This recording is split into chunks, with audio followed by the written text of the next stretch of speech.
am I today? The scribe, been forever, but the name changes with the times. I come from a place where space is home. I go into realms where your face is gone. A change gon' come. As a teen, hypnotized deep in a sleep, party and slumber. 11 life path number, a life of death that's rebirth. Recall realities to reemerge. Soul purge, I'll lend you frequency like loan words. Before I teach, I'll spit a poem first. Step on stage, set the stage, car walking, set ablaze, divine fire. The body is divine attire, sewn from words. Sound frequency, awakening dreams. Don't pinch me every day I wake up, it's a home birth. Start from zero to become the heroes. Cycles of time causes expansion of mind. Potential is exponential. Gain XP, what your power made of. I've had to face self, face to fate, a double fate. What will I make of the present? I'm just trying to pet heaven. Twice great, 2 arms up is none to wave. It's nothing to wave.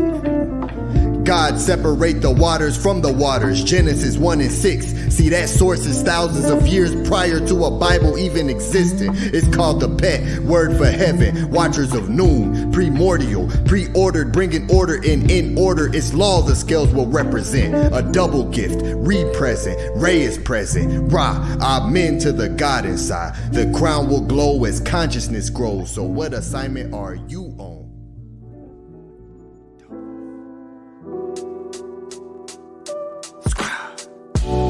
I do my best to do my best. Lead with the left, heart out my chest. By a step out of the flesh. On my crown is the Nemez, Corona shining. I do my best to do my best. Lead with the left, heart out my chest. By a step out of the flesh. On my crown is the Nemez, Corona shining. Serpent mind winding in alignment. Straight from Orion, the origins. Dig into the root, Kim originals, the oracle speaking. Your aura is gleaming. The sons of God, Amen Ra. Who can't afford a reason to fall below your own means, meaning reaching beyond the firmament ceiling. I see linguistics tricking us deep into sleeping. The way we live inception, I must be dreaming. Doubles, double L, square root, mirrors, reverse the image. My grip is slipping. Almost forgot the point of the mission. Statements point out all the contradictions. Blatant truth lives where my eye is foundation. Yeah, co-founded a nation. Dictionary studies, spells can be scary. Etymology, this here is completion. Cycle circles, dualism wisdom. I peddle flowers. 2 eyes are watching to see through the double realm I'm healing. Never out of what's within him. Infinite reasons, just like my brother Arcad. Always remain calm against demons. Death culture, to be alive here, it's a lie here. They crossed us into thinking that death isn't living. The lies are falling through my palms, arm wide, holes in my hand. The Pope's in command, I demand the throne back. Ancient teachings, I'm a throwback. Picture that, see this moment here is cold that. So black, I see through lies. Why they hold that, ocean motions. I'm flowing through noon in the boats of consciousness. My tongue is rolling, planting seeds, sowing. Knee of speaking, untangled quantum DNA, spitting frequencies. I hear Christians scream hallelujah. And this ain't that the name of God is God. I must bring the order back, the scales are tipping. In the court of Allah, moonshine, Tehuti is Yah. This here is Ptah, bulldozing. The one chosen, focus. When the light hits you, just open like lotus. Melt your mind when in mind time is frozen. Blow minds, my mind is golden. Coat me in gold, I've got a gold coat round me like I'm Tutankhamun. Like his when you spell my name, put 3 lines in. Scribe, presenting the law's findings.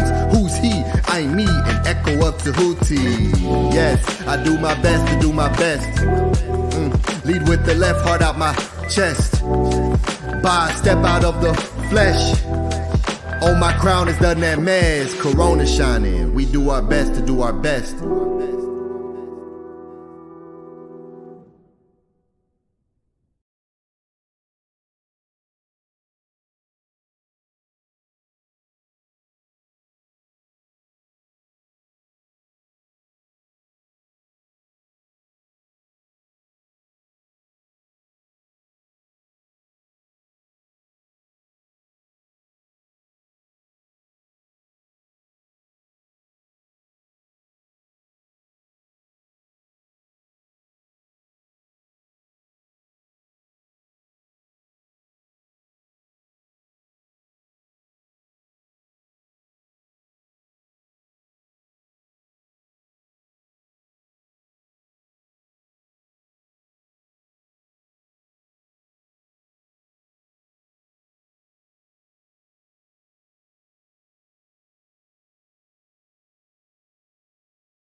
Hotep, peace and love, everybody. Can y'all hear me?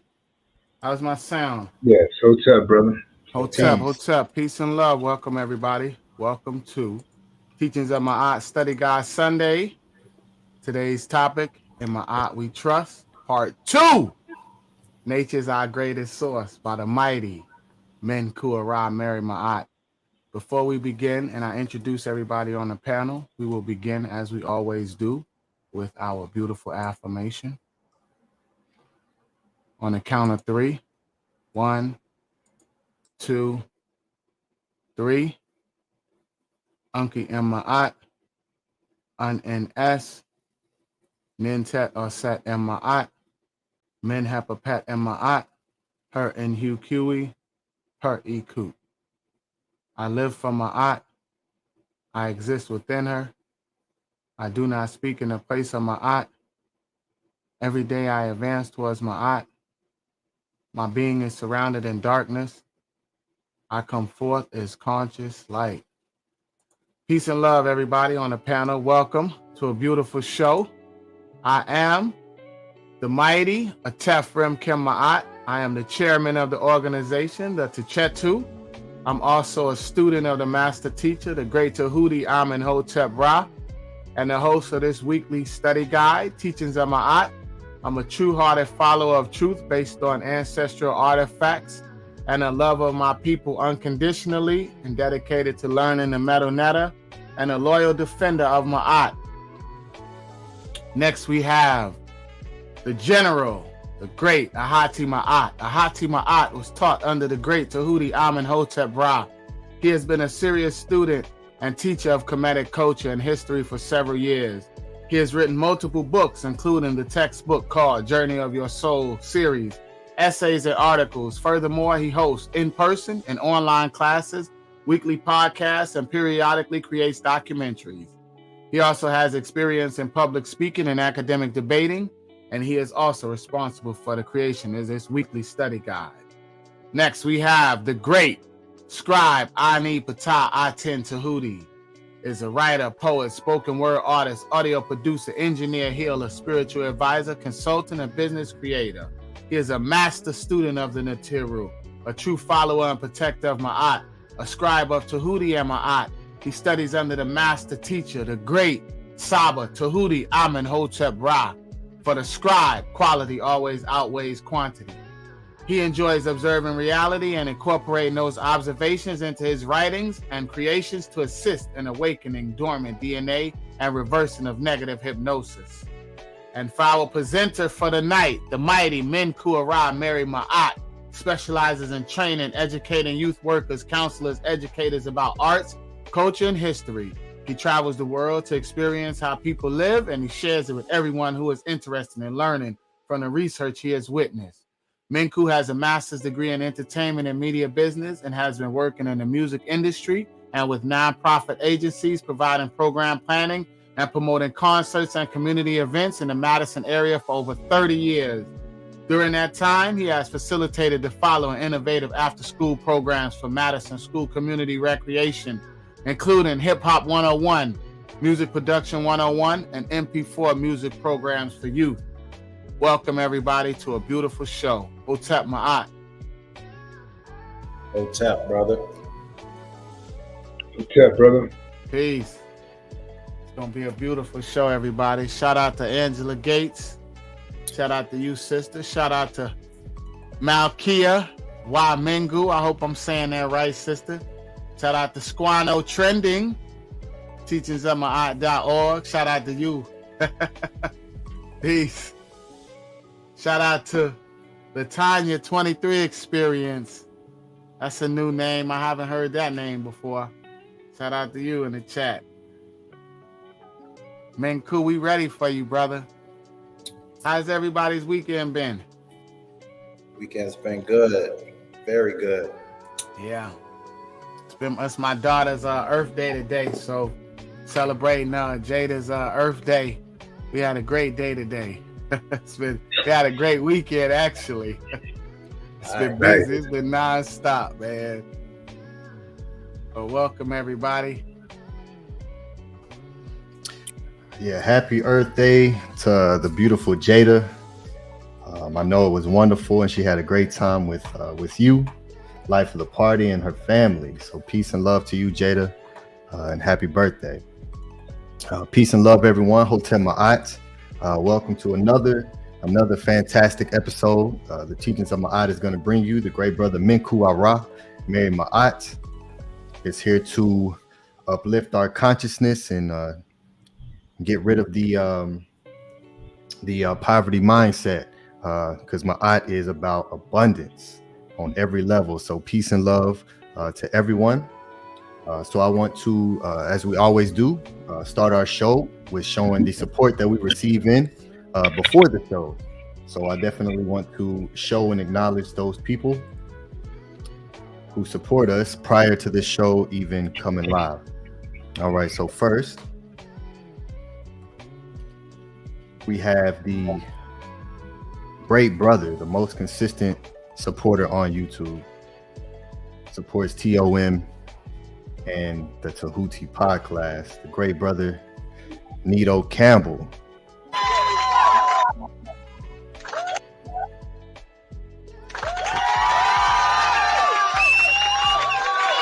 He spends $10 as we consistently send support every single week, and he has been since I have seen him show himself in the chat room. So shout out to Mr. Squano Trending. Peace, good brother. Good to see you. Peace and love, good brother.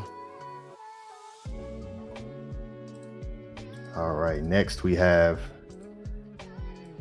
the wonderful brother Stephen E. Says, Henu Nefer, Senu, value and appreciate the teaching.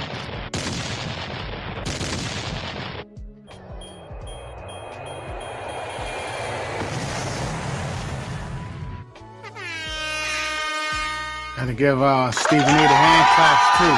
Gotta give Stephen the whole thing. Stephen, show love. Shout out to you, brother. We appreciate the support.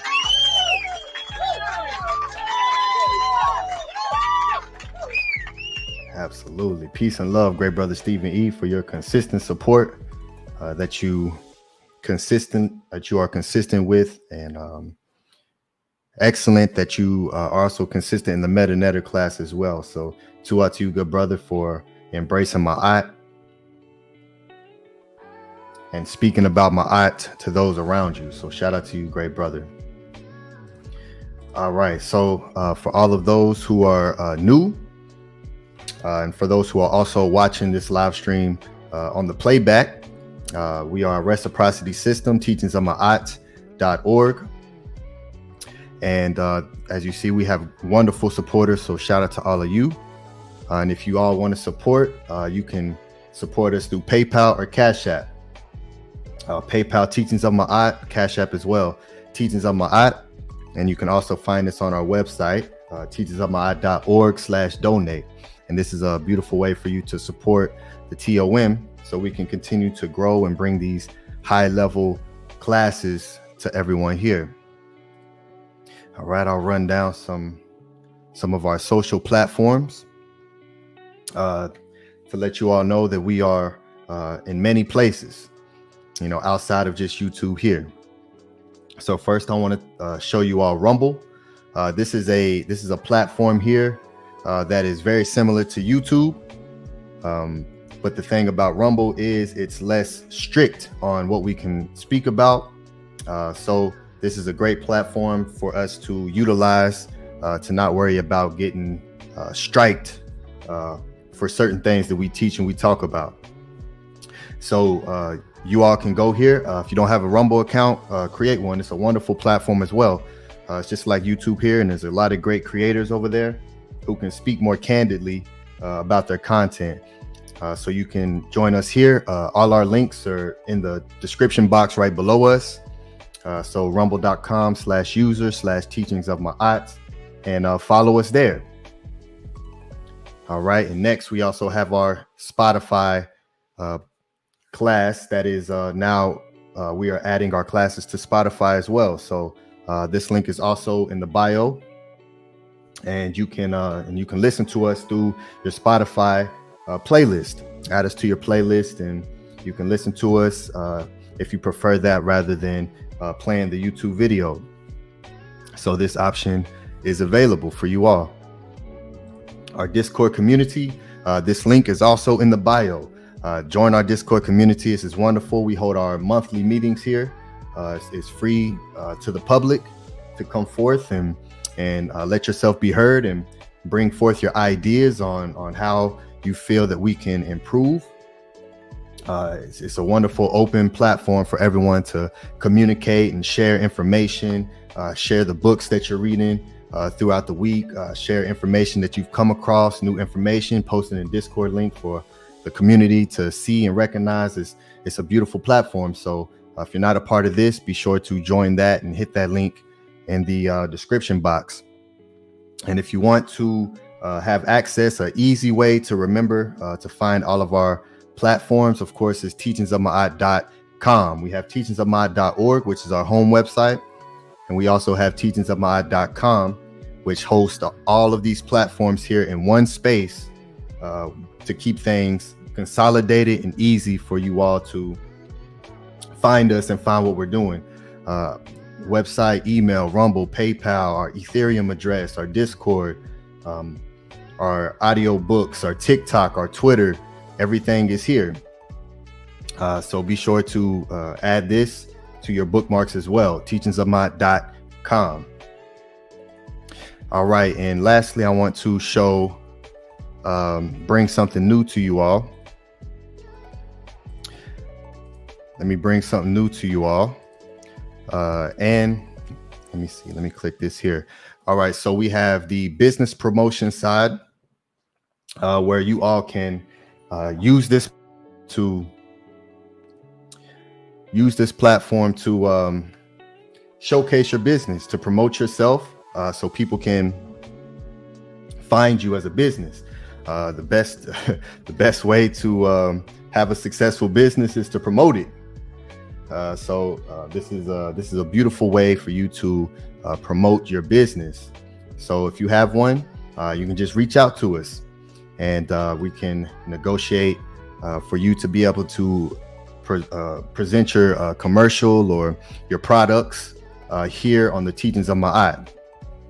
So we also have a creativity show as well, where you can show forth, if you're an artist, any type of artistry, poetry, storytelling. If you're a dancer, you're trying to grow your social media platform, and you do these things on your social medias, you act, you have movies, or if you're in music videos, if you play an instrument, you want to put yourself out there so other bands can recognize you, and producers who may use you for their instrumentals.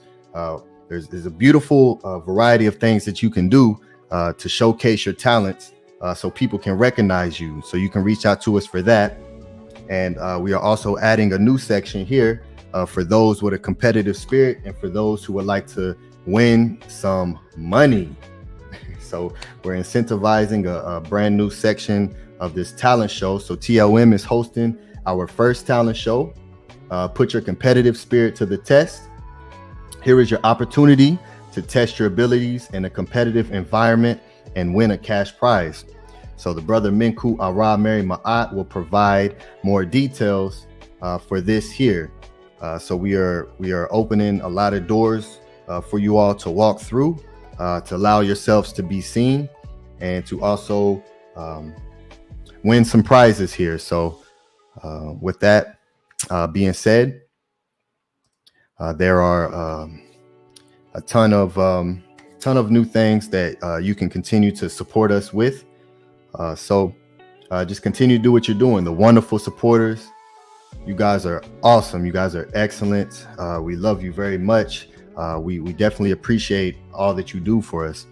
And we're going to continue to bring this high level information and break these matrices for you all. All right. So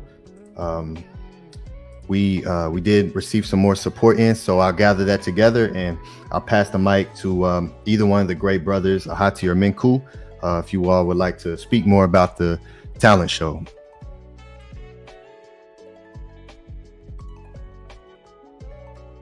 Yeah, this is a this is Menkhu's project, so I'm gonna let him speak up.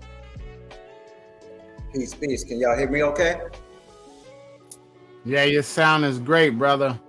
Peace, peace. Wonderful. Peace and love to the chat. Drop the bomb on him, Menkhu.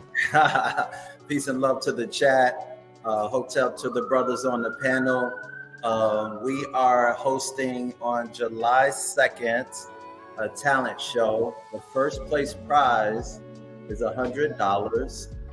It will be $5 to enter the competition. And so what we would like to see is your artistic expression, your cultural expression. So all of your performances or whatever your expression that you will share has to have a comedic theme to it. So we want to see, we want to hear your poetry. We want to hear your raps. We want to see your dancing, your honoring the ancestors. We want to see your artistic expression, whatever it may be. If it's visual arts, digital arts, we want to have a good turnout as far as people entering this talent show. But this is an opportunity for us to expand what we're doing at the Teachings of Ma'at and to expand how we are doing cooperative economics. So we want to give back. We want to support you in your journey as artists. And we want to just, we want to have ceremony and celebration amongst our community. So I thought this would be an opportunity for us to have some fun, show our talents, our gifts, our magic, and just express ourselves. So July 2nd will be the first talent show. So reach out to us, send us an email, and we'll send you more information about this talent show. Brothers, any of you brothers want to add to that? Yes, if I know I'll if don't nobody add in, I'll put in my $5 to the pot and come out with that 100. I'll sure make that investment. I don't know about you all. I don't know about you all. Hey, look, it's fair too, because we didn't do the disclaimer. If you work for the company, you can't join the contest. Saba's gonna enter and do his thing. We'll get Saba to enter. Absolutely. Teachingsofma'at.org. Y'all know what it is. Peace to you, the sister Angela Gates. She says, I wish I had talent, sister. I promise you, you do. I guarantee you do. It's just about finding that, right? It's just about finding that. There's so many things that we can put our hands on and attempt to try, right? Try different things. And if you continue to do that, I promise you, you will come across something that you didn't know that you were able to do. So peace and love to you. So yes, be sure you all take advantage of this. It's going to be fun. And there's prizes. So that's always great. Can I share one more thing? So I want everyone in the chat or anyone that's going to enter the competition to think of what the Cometians did. They did pottery, basket weaving, it's cooking. Cooking is an art too. If you make cookies, make a cookie of a sar or a set, or there's so many ways we can express ourselves. If it's jewelry making, whatever your skill is if it's giving honor to our ancestors of Ma'at and Kemet, that's what we want to see. We should be doing this anyways. We should already be doing this. So to enter the competition should be like second nature. It's like no big deal. So I just wanted to put that out there real quick. You do pottery. Pottery was a major part of the culture in Kemet. So I just wanted to put that out there real quick.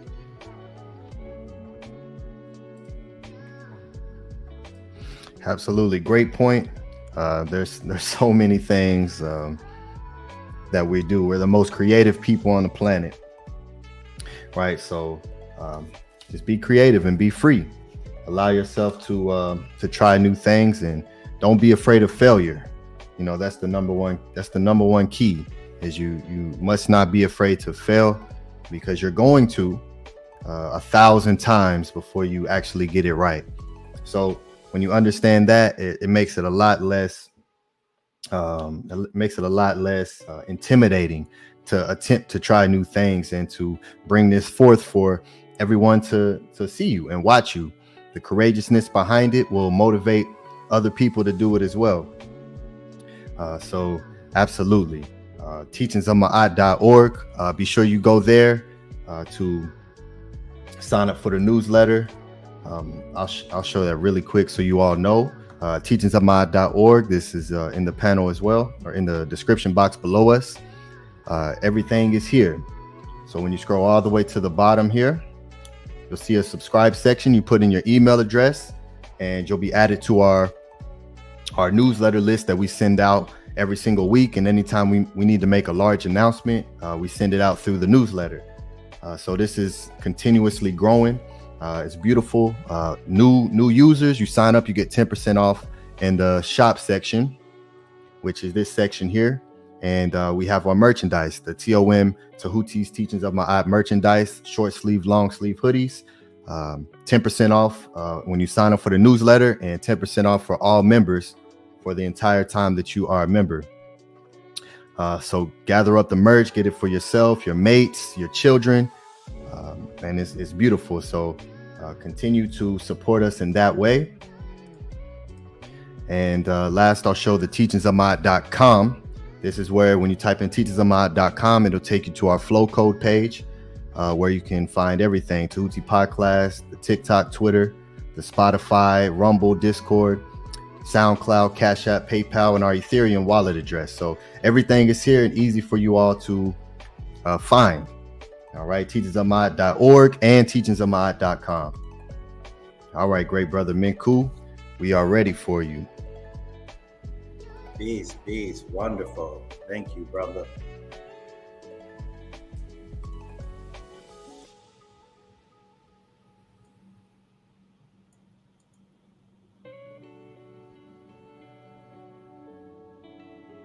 Peace and love. Can you guys see my screen okay? We can see you, brother. Am I sharing screen? Yep, screen sharing. Yes, it's clear. And my aunt, we trust the power of nature. Wonderful. I like that. I like the visual, bro. Thank you, brother. Thank you. Fire. All right, everybody. I'm going to get started. Before I jump into my presentation, because I'm going to be sharing about finance and freedom and independence, and really how we engage or not engage with the matrix. I want to give instead of saying trigger warning, I just want to give a matrix warning, a freedom warning, because talking about finance and talking about a system that people depended on, that we're trying to not depend on, can be it could like really shake people up. So I want to be very, very conscious and aware of how this is not an easy thing to deal with. And entrepreneurship and finance and freedom and being independent and going against the grain and not doing the status quo is not for everyone. I understand that. It's like one of the ultimate fights, to be independent and to be free. So I want to be very, very respectful, and I want to let people know my teaching, and when I deal with culture and some of my consciousness around some of my goals of what I want to achieve, and that is to be independent of the matrix. And there's this thing of, I mentioned often, and at some point we'll get deeper into it. I think a lot of our people have economic Stockholm syndrome. And so I just want to be very respectful to everyone and kind of let you know the topics that I'm going to be talking about. But it's also a lot of healing will come from my teaching, my presentation. Because I'm going to talk about, I want to remind us of how we used to be and how we can be right now. Some people are living in this way. For some people are not living in this way. So I wanted to share that. I'm a peer support specialist, so you can reach out to me if some of the trigger you from a healing standpoint, so you have more understanding. I'm very welcome to having discussions around these topics.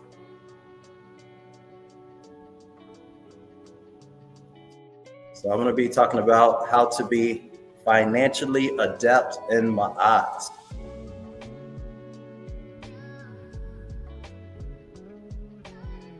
Let's get back to our roots. Remind ourselves. Let's remember. Let's remember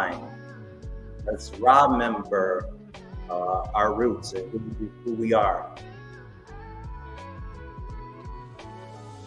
Sabo always teaches us in the Meta Netter.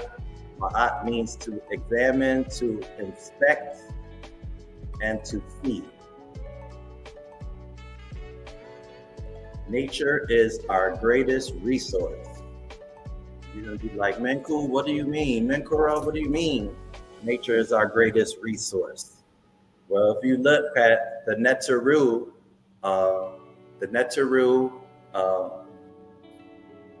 as you see them, lots of them are different aspects of nature, and they also had a role in some of their superpowers, as I could say, was related to nature.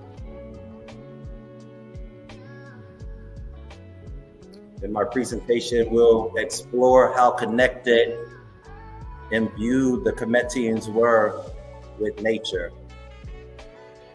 I just want to say something too. It's really interesting how even the technology that we have comes from nature. And so what were the valuable energies and natural resources that drove the economy of Kemet?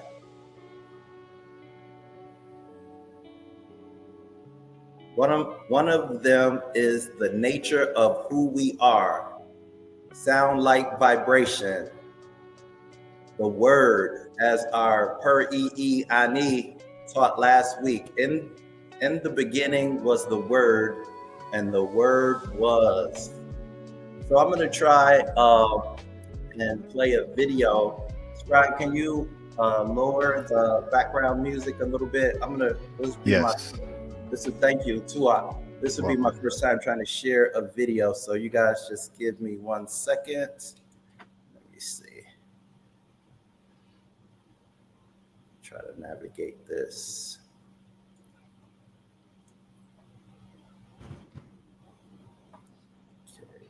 For everyone in the chat, I put a poll question in the chat. So I need you all to participate with that and answer whether yes or no, to let us know how you feel about the T.O.M talent show. So answer that poll that is located in the chat.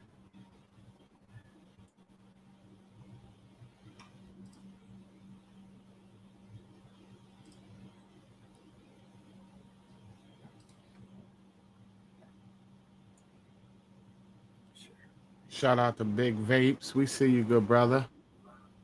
There you go, Menkhu. Beautiful. You guys can see my screen? Yeah, we can see it. Let me see if we can hear it. Let's see. Let me just see something real quick. So what do I mean by the We can hear you. walls of the Sounds English language? Well, let me share Make it with full you screen for us, brother. what I call our premier life sentence. And it goes something like this. We awake each morning and go off during the weekdays to earn the living at various jobs and undertakings.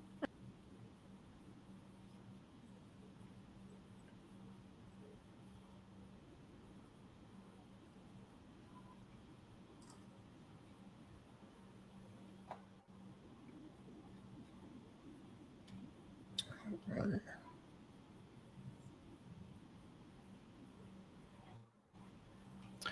Shout out to Primordial Thought 9. It says, Hotep family, don't forget to like and share. Yes, make sure you're liking the video and sharing. And shout out to you, good brother, for your support. And we'll show that after Brother Menkhu's presentation. And also peace and love to Raw Minerals as well. Peace and love to the good brother GoldenEye. We see you, Nahum. And shout out to Stranger, gave us a shout out on the podcast on Friday. Teachings of Ma'at. Scribe, I see you working back there, brother. I see you putting there. Scribe, you putting there work.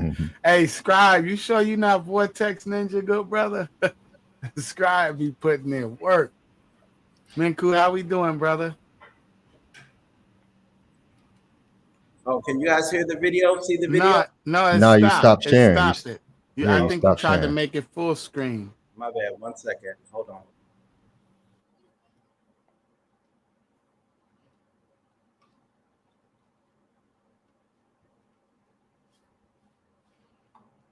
All right.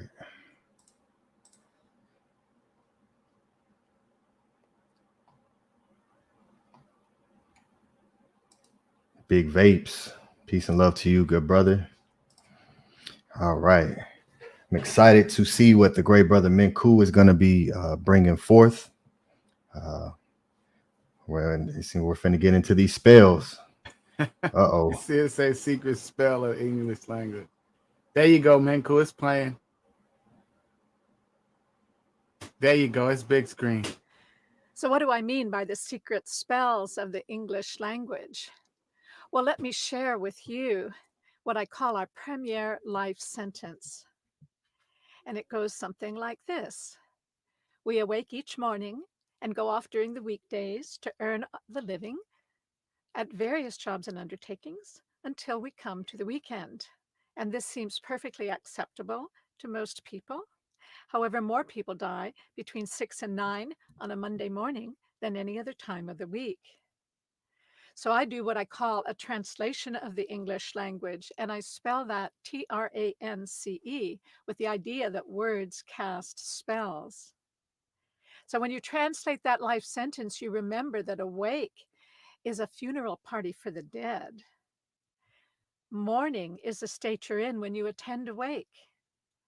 And you would have to be in weekdays to earn the living, since urns are for the ashes of the dead. We call our things.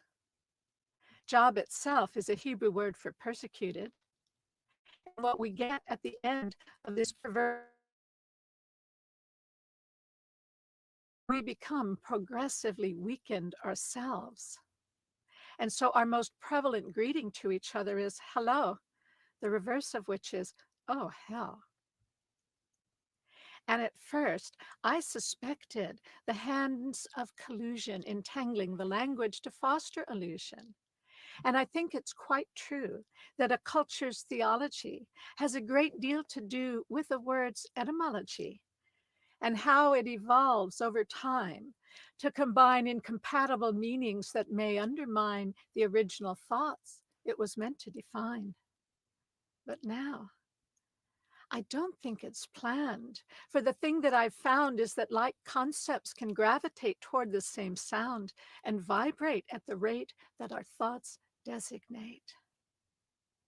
Because words are electromagnetic vibrations whose fine alphabetic tintinnabulations can take on the tint of our true expectations, which they then imprint on our metal of mind, causing sounds to adhere when they're of the same kind.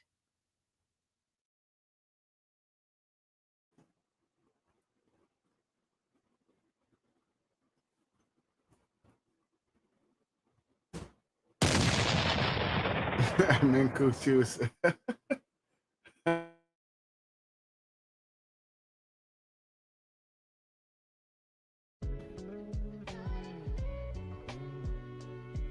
Menkhu, she was talking about the etymology.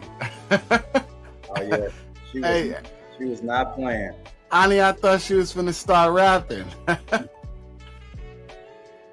She did that for a second at the Right? end. I was like, oh.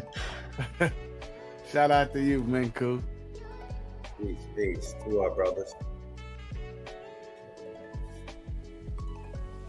Let me catch up back up.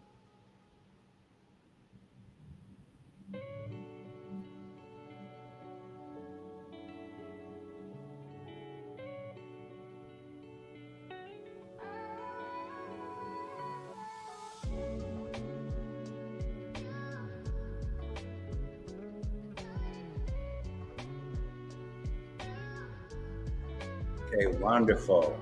So one example, can y'all hear me okay? Yeah, you good, brother. One example that always kind of perplexes me a little bit is when people say they have to pay rent to their landlord. And so landlord means lord of the land. And for me, I don't care if you buy land, you don't own it. I don't care who you are renting from, they don't own the earth. The land is a gift and can be taken from you. If anyone is lord of the land, it would be Ptah. Ptah is the architect of planet Earth. Geb is also considered God of Earth.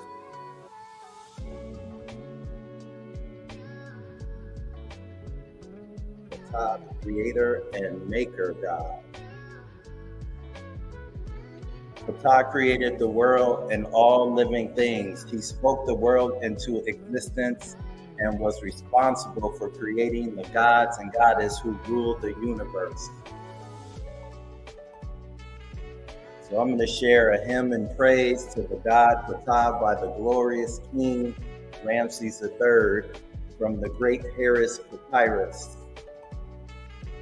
Hail to thee, great art thou, revered art thou, O God of the primeval mound, Father of the gods, great God of the first time, the primeval time, former of human beings, maker of gods, beginning that became the first primeval being, after whom happened all that came to pass, who made heaven after the conception of his mind, who suspended it by the elevation of the atmosphere, who founded the earth by that which he himself did.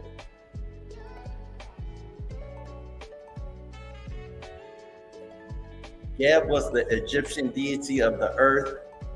He was also a mythological, well, not really a mythological member, but he was a member of the Ennead of the Heliopolis.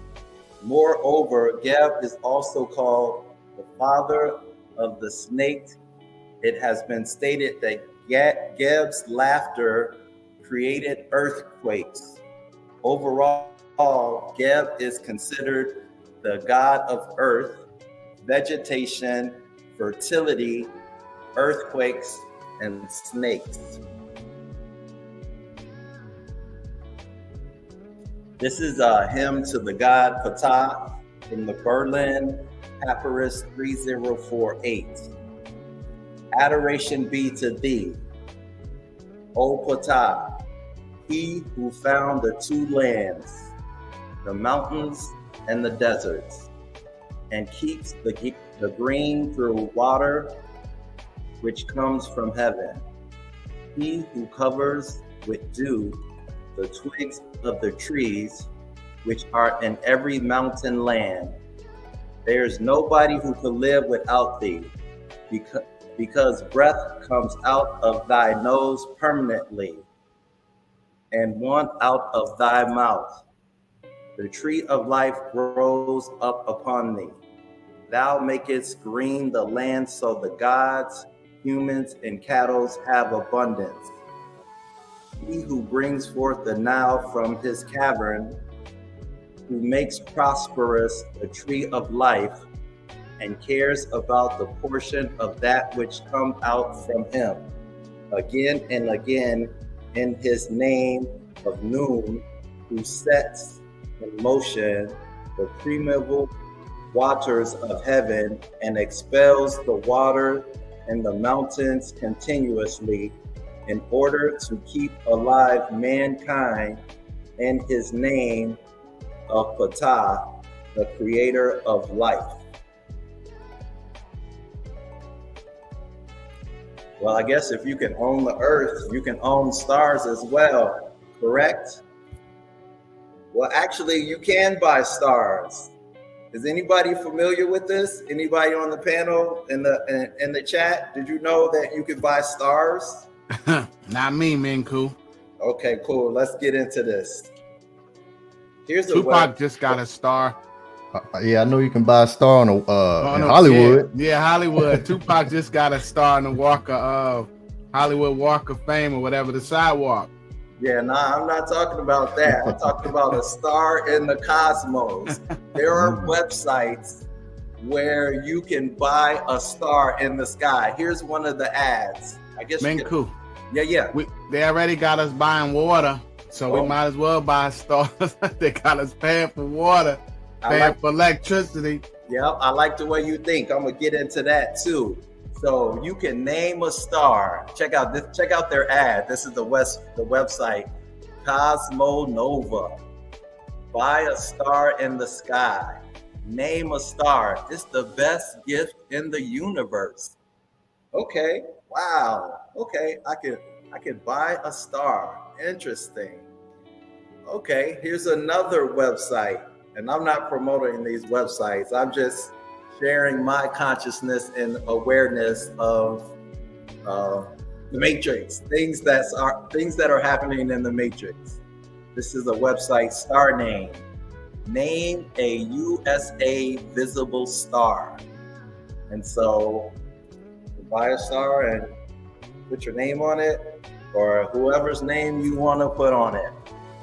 And so if you buy a star, I guess that makes you a star lord. Laugh out loud.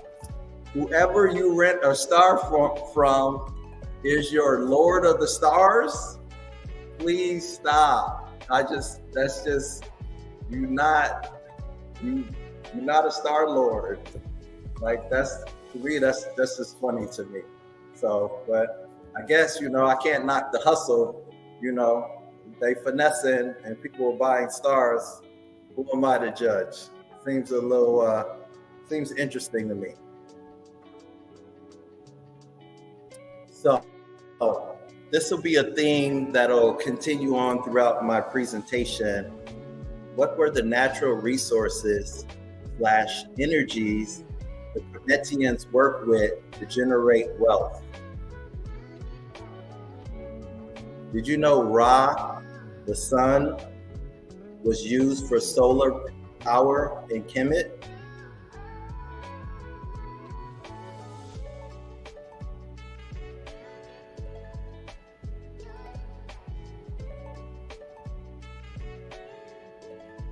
Couple bits. So this is the article that I discovered. Archaeologists uncover ancient Egyptian solar power. And so the company that I guess did this article is Solar Quotes.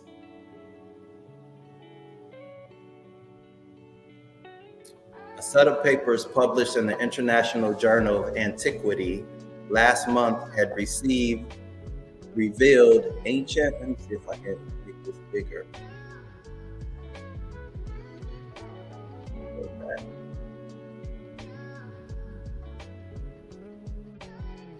Hope you guys can see this okay. A set of papers published in the International Journal of Antiquity last month has revealed ancient Egyptians may have had access to a technology that in our modern world has only taken off over the last few decades. While it has been known since the 1930s that simple chemical batteries were used for gold electroplating in Egypt thousands of years ago, until now, it was thought these could only have recharged by replacing the chemicals and copper rods inside. But thanks to literally groundbreaking research, it's now known ancient Egyptians had access to a form of solar power.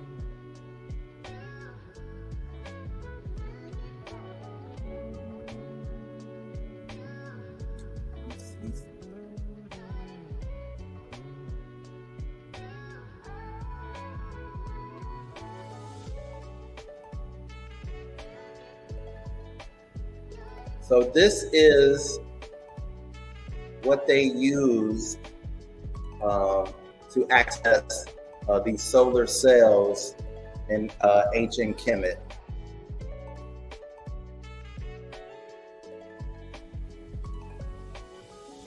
So the name of this element is obsidian.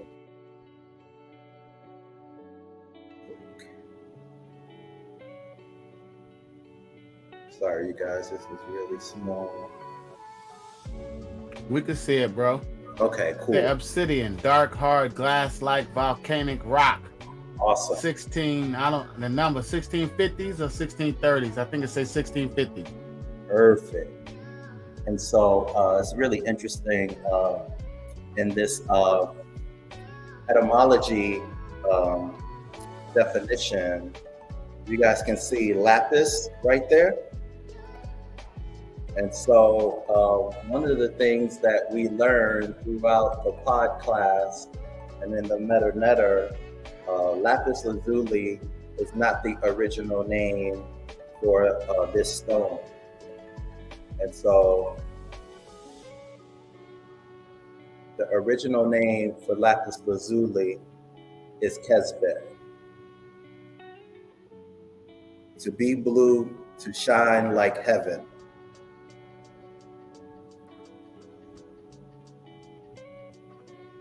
To learn more about Kesbet, Ptah, and Bluetooth, order the metal class from Saba Tehuti. Email him at mystictelevision@gmail.com. So it's so important that we really return to our roots and everything that we're learning from the master teacher Saba Tehuti. I believe the more that we value these natural resources and these elements like we did back in Kemet, it's an opportunity to expand our consciousness and also have access to the things that lead to wealth and getting money.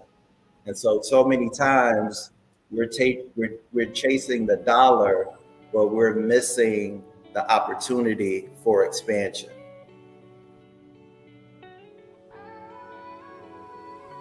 And so this article goes more into the fortunate discovery on how the Kemetians were able to use this stone and with phosphorus and with copper were able to generate electricity from this obsidian, which they're also associating with electricity.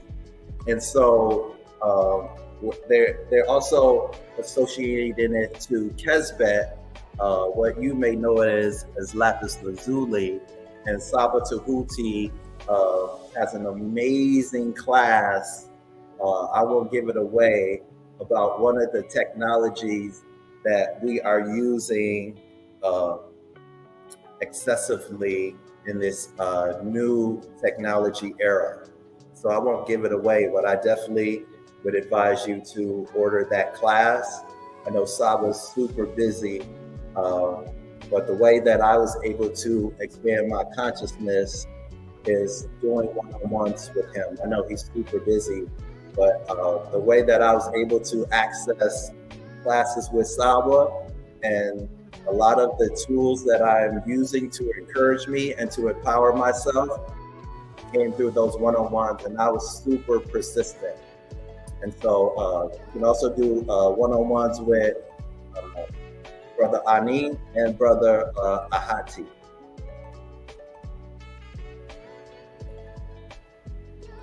Making ancient solar cells. And so I've been doing a little research about solar panels. And so just like with electric cars, we need to be aware of the transitions that we need to be making so we are more dependent on nature than we are of the matrix.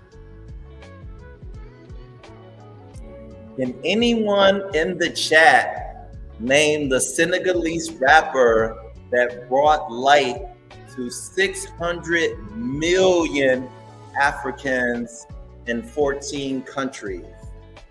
Anybody know who this rapper is? So this might be, I'm not giving you guys the most clues because most people don't even realize this rapper is from Senegal. Can I guess? You absolutely can guess. Atef. Akon? Yes, sir. Akon. Yes. I mean, think about this. This is an amazing accomplishment because so many of Africans live in rural areas, and the rural areas don't have the access to the grids and the infrastructure as the cities have. And so, man, I have a lot of respect for Akon and the moves that he's making. He's doing some powerful things. He's able to transcend just being an entertainment and being an artist. So I have a video from him that I want to share.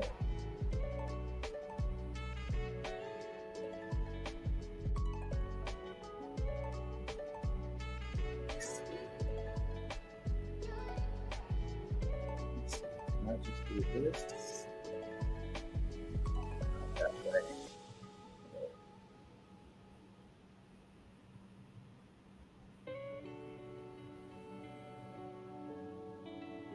Stop sharing screen.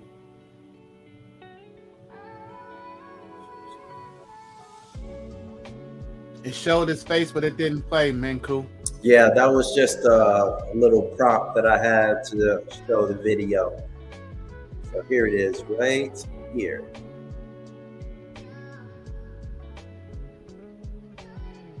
Can you see my screen?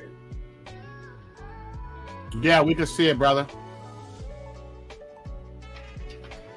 The idea of having one stream of income just didn't sit well with. That was when I was locked.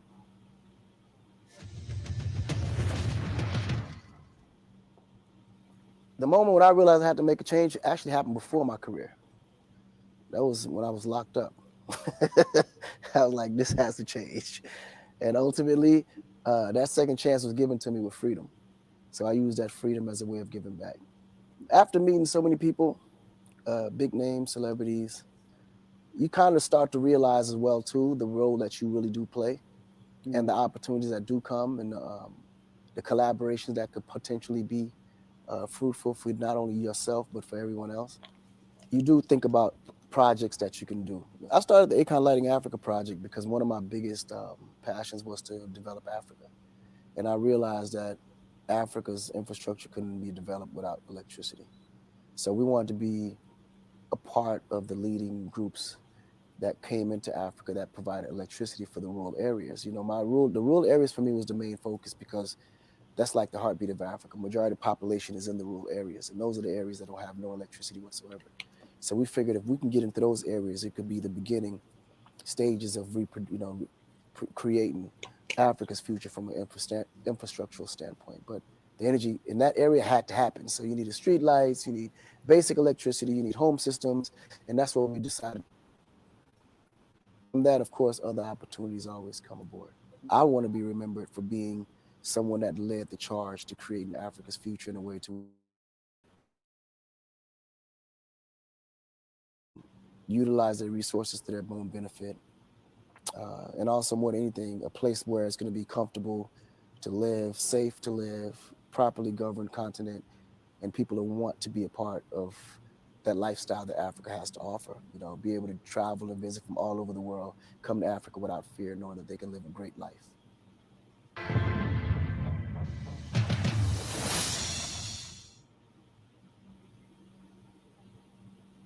Shout out to Akon. Doing big things, doing very big things.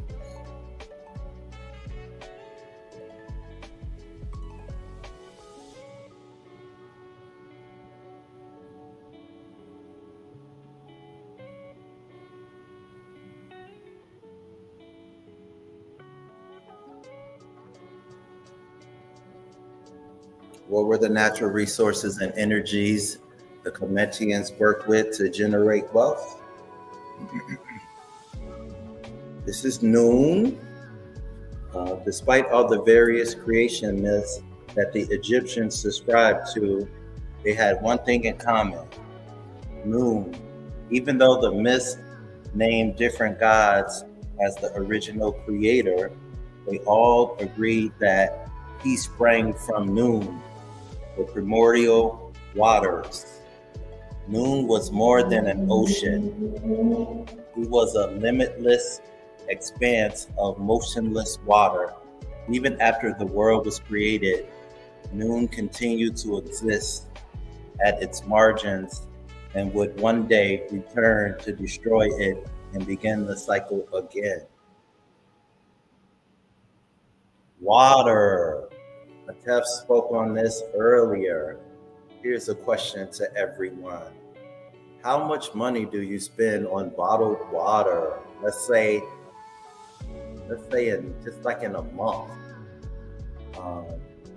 Hopefully some of you you just buy the filters, or they have the filter jugs that you can buy. You can run your tap water in it and it'll filter the water. Can anybody name me a company owned by melanated people that is selling spring water or water in general? Can anybody think of any names, any companies? Can I guess? Absolutely, Atef. 50 Cent vitamin water. Okay. I think he sold vitamin water. I think he sold them to, I think maybe Pepsi. He got a bag though. He definitely got a bag out of it. Did that count as bottled water? My point. Did that count, the vitamin water, does that count as bottled water? Say that again? I say, does that count? Because you said bottled water. I said, does that count, the vitamin water?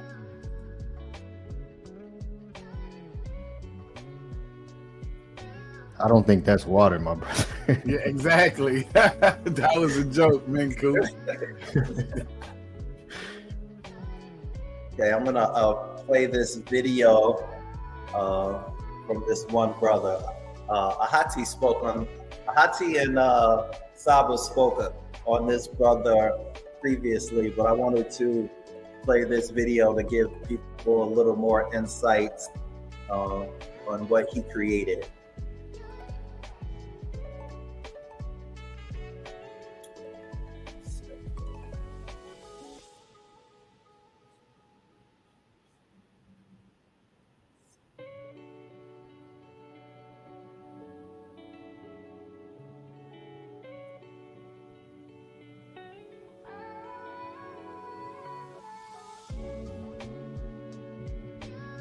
You guys see my screen okay? Yeah, we can see it, brother. What if there was an automated software that could make passive income for you? You've probably heard about chat. Put metal in the fuel system. Sorry about the ads. Here we go.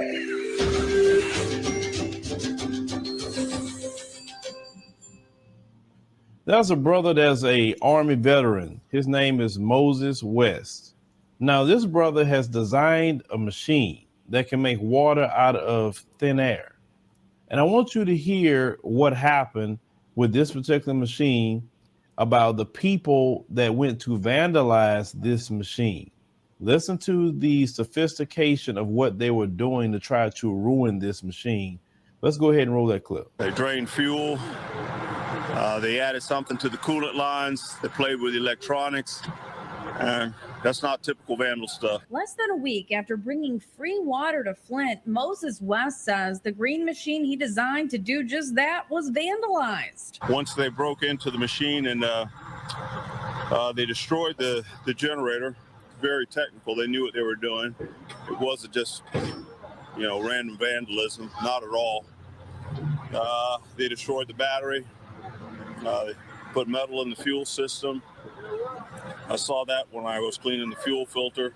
West is a military veteran who travels across the country to areas in crisis, bringing a machine he designed like this one that literally makes fresh water out of thin air. He put the green machine out for people along Saginaw Street on Thursday and was hoping to make a big impact. He says before the vandalism, they were giving hundreds of people free water every day. You got to look at, I'm making anywhere from 1,200 to 2,000 gallons of water a day. You give it away for free.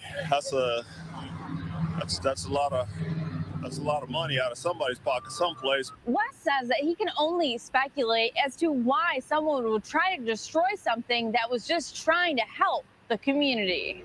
West says he hopes to have the green machine back open and working again soon, with some anti-vandalism features added as well. It actually sits in the air. I sit it on the ground because the ground was a little bit unstable for it to sit on the legs, but now I've got all support for the legs.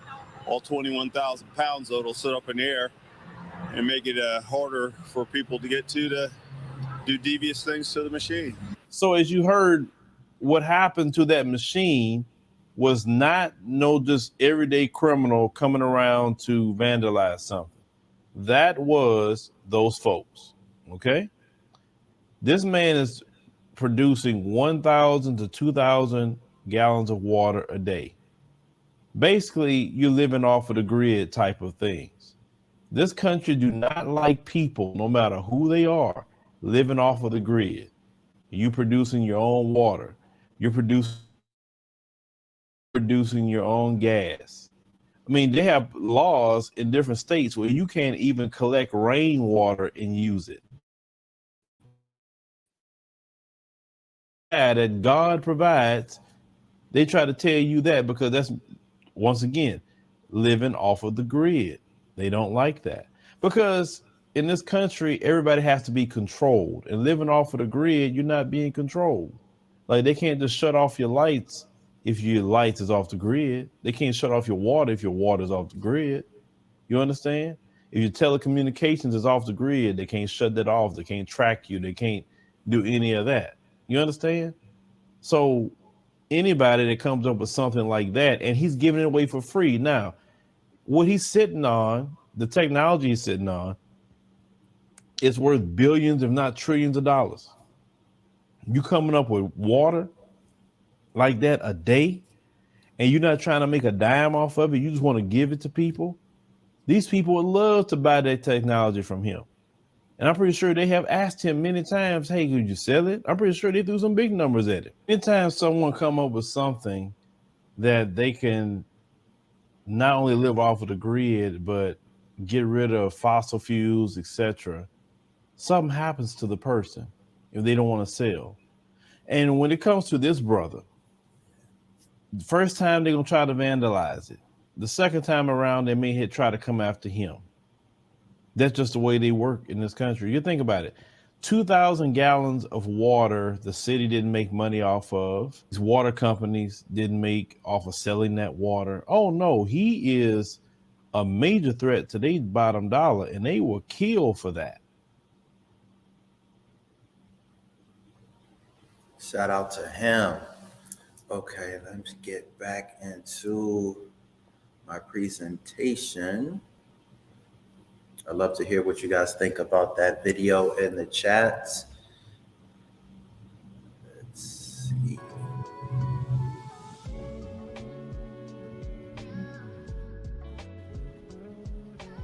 Okay, I'm gonna keep asking this question. What were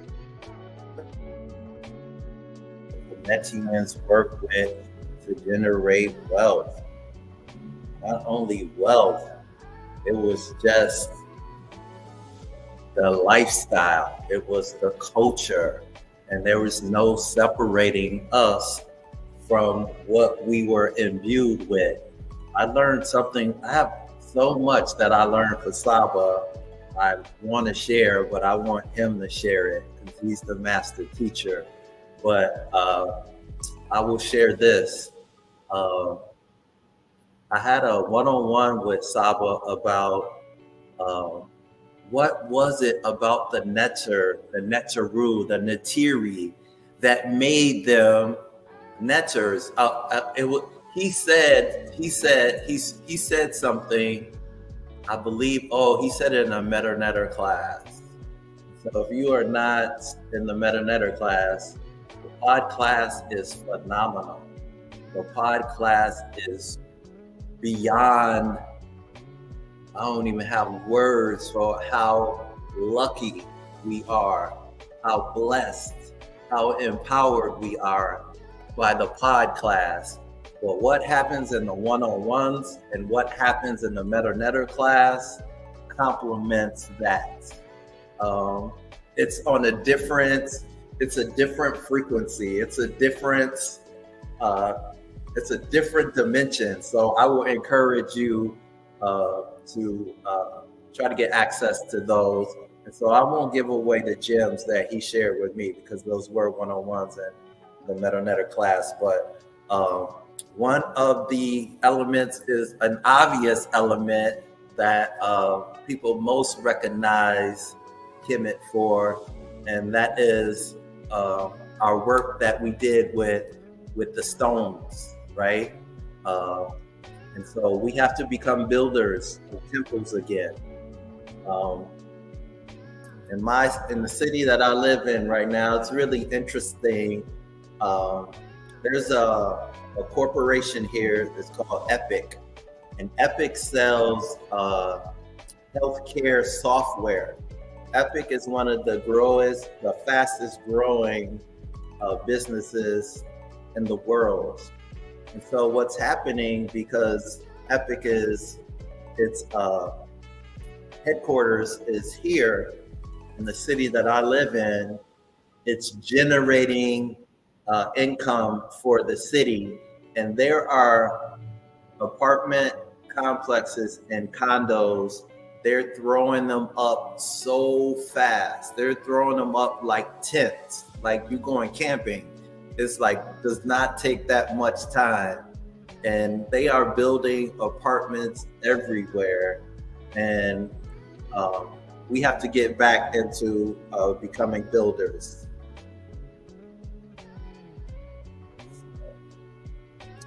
Okay, 1 second. Stop sharing.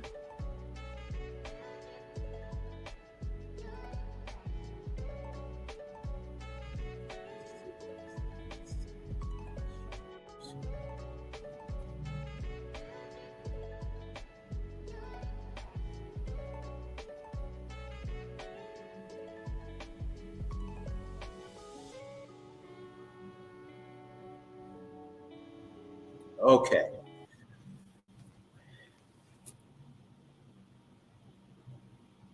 Can y'all hear me okay? Yes, we can hear you. Your sound is good, brother. Wonderful, wonderful.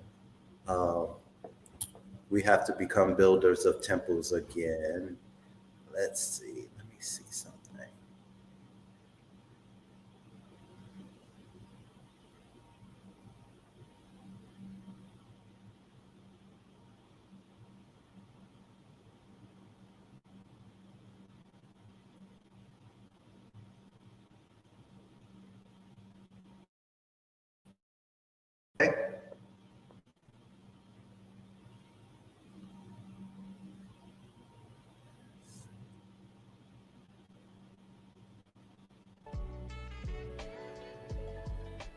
Like check 1 2 1 2.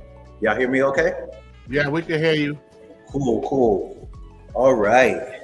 So here's just an illustration of various temples and akuls that we built. I won't name them all, but man, we were prolific and being builders in Kemet. Here are more of the monuments that we built. So I have a question for the chats, brothers on the panel too. In my research, here's a question that I have. How many akuls have been identified in ancient Kemet? How many, what you know of pyramids, akuls, just a guess, have been identified in ancient Kemet? Anybody have any guesses? That's definitely an answer for Ani. I would have to guess. I'll say 100. Okay, wonderful. Atef, any guesses from you? How many pyramids? Akus? I would say 300. Okay. Cool. Wonderful. Thank you, brothers, for your participation. So according to Wikipedia, or in the research that I've done, it said there is 118 pyramids that were built. That's a lot. And so especially in the understanding that we still don't know how some of the akuls were actually built. And that is confirmed by our Saba Tehuti. So outside of the akuls, how many temples have been identified in ancient Kemet? Any guesses?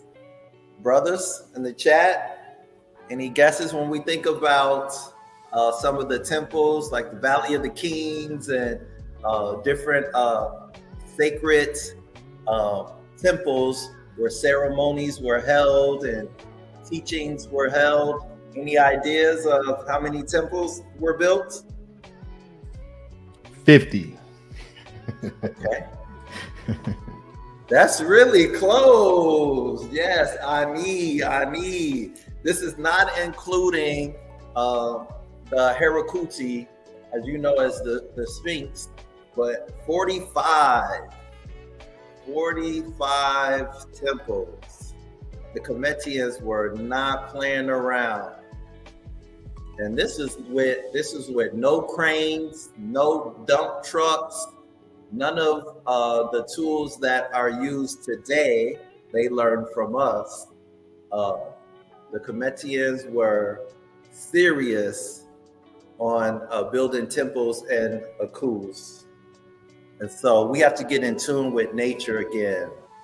I want us to take a look at what is happening in Haiti with the natural resources and the energy and the elements that are being used to generate wealth and to create the technology that is driving our society and the world.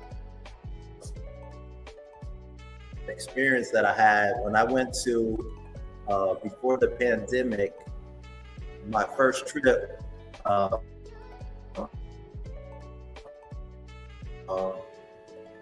when I went there, I don't know why I was surprised, but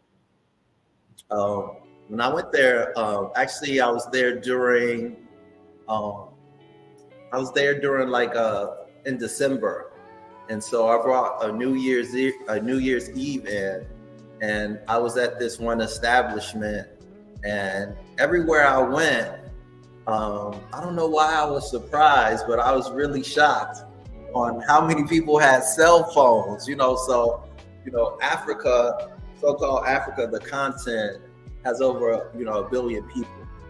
And so I was just like really mesmerized on how much technology was there. So anyways, we're going to get into what's happening in Haiti right now. And so I keep asking this question again and again. What were the natural resources / energies the Cometians worked with to generate wealth? And why now are the Tamahu and different people beating us to the elements, to the natural resources that we should be in tune with? So I'm gonna play a video. This is like mind blowing when I discovered this.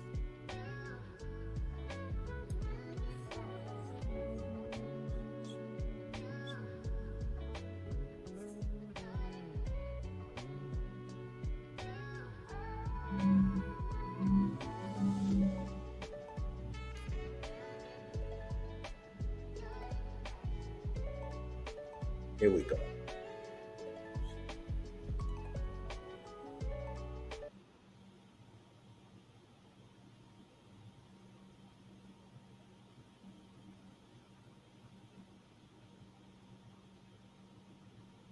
One second.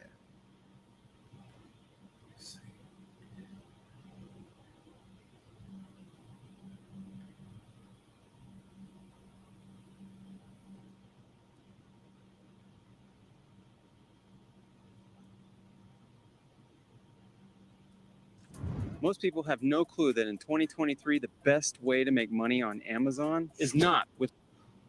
But come back to the building of that embassy. Okay, so in 2004, the European tribes came back to Haiti as proprietor and landowner, and they built the largest U.S. embassy in the Western Hemisphere in Haiti, and it is the 4th largest U.S. embassy in the world. While they're telling you we have no resources, they are building themselves a footprint that's bigger than all their other embassies, except for 4 and what's three. the relevance of that? They need the place to store all they are acquiring. All the plundering. In different part of Haiti right now, while people are sleeping or doing their own business, they are digging.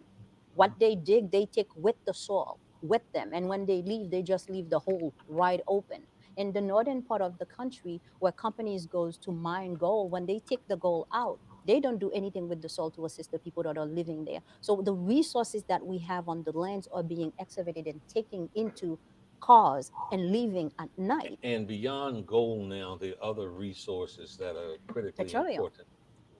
Oil. Haitian geologist says that Haiti's oil is bigger than Venezuela's oil, which has the biggest cachet. They say that Haiti's oil is a swimming pool to Venezuela's cup of water. Haiti, also, you have to understand how does oil come? Haiti is on a 4 tectonic plates. The American tectonic plate, the tectonic plate, and the Atlantic tectonic plate.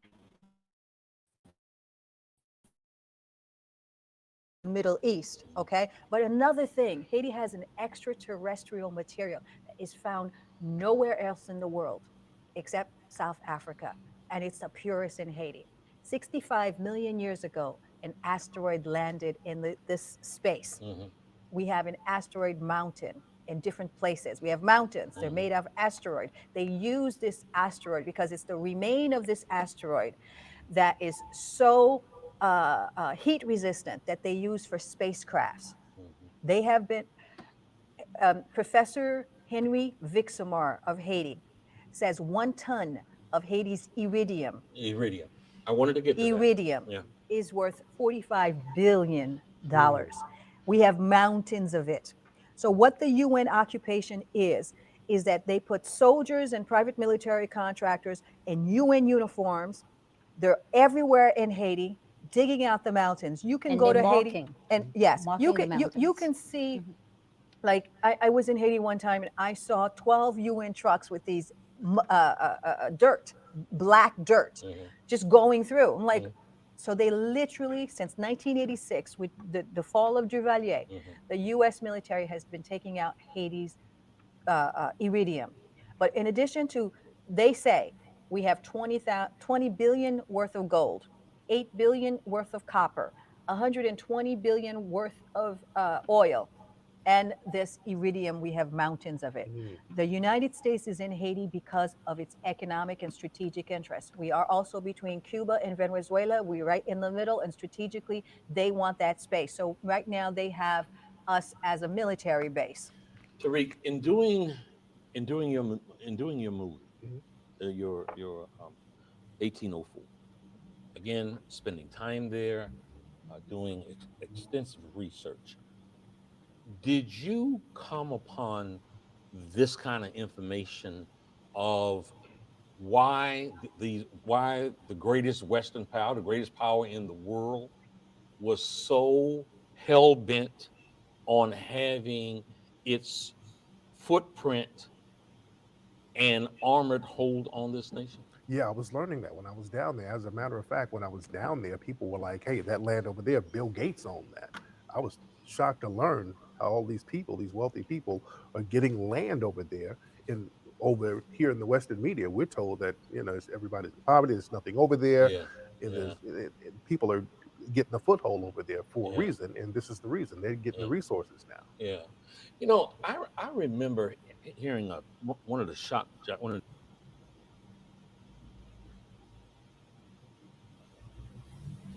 That's interesting. Man, them numbers that they were just sharing as far as oil, iridium, that's tragic. That's very tragic on this repetition of things being stolen. And so this is what iridium looks like. Iridium, that sounds familiar. What was the name of the movie with the black superhero who was made king to protect the tribe's precious metals? Anybody know what movie that I'm thinking about? In the chat, what movie do you guys think that could be playing off of this whole idea of iridium? Any guesses? Primordial Thought, yes. Black Panther. This is Big Vape says Black Panther. yes. Most definitely. Okay, I have a lot of videos today, so I'm gonna play another video. The story of Wakanda. Wakanda forever. As I would say it. Wakanda forever. Hold on real quick. I'm gonna share another video.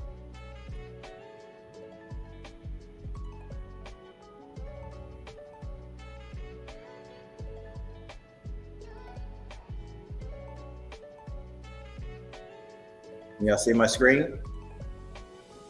Yeah, we can see it, brother. What if you were guaranteed to lose at least $100,000 over the next 20 years unless you did? Yes, my son. Tell me a story. Which one? The story of home. Millions of years ago, a meteorite made of vibranium, the strongest substance in the universe, struck the continent of Africa, affecting the plant life around it. And when the time of men came, 5 tribes settled on it and called it Wakanda. The tribes lived in constant war with each other until a warrior shaman received a vision from the panther goddess bust, who led him to the heart-shaped herb, a plant that granted him superhuman strength, speed, and instincts. The warrior became king and the first Black Panther, the protector of Wakanda. 4 tribes agreed to live under the king's rule, but the Jabari tribe isolated themselves in the mountains. The Wakandans used vibranium to develop technology more advanced than any other nation. But as Wakanda thrived, the world around it descended further into chaos. To keep vibranium safe, the Wakandans vowed to hide in plain sight, keeping the truth of their power from the outside world. And we still hide, Baba? Yes. Why?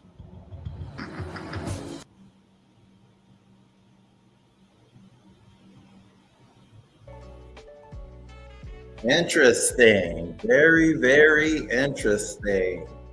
Wow. Has anybody in the chat, have you heard of iridium in Haiti? Did anybody know of the wealth of the resources in Haiti? This is what happens repeatedly. And so oil, iridium, this is like, it's really interesting how people can just take a whole world, just take land and take its resources and not even share or help the people in the area that they're taking from. And so we have to learn our history, and people say that all the time, right? But more important than that, we have to have a bigger worldview, and we have to pay attention to what's happening, not just in the areas that we about gangster. These people have taken a world. And so one of the most powerful documentaries that I've seen is 1804, The Hidden History of Haiti. I want to share a trailer about this documentary real quick, and it's all going to connect. You'll see at the end of my presentation how this all relates to Maat and Kemet and natural resources and wealth. I'm going to share my screen. I'm going to play this trailer really quick.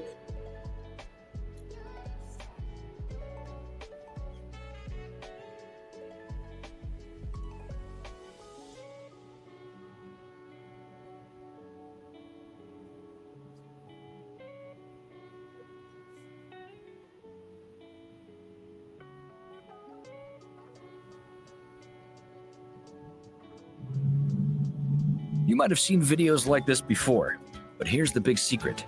Anyone can make one of these videos in a...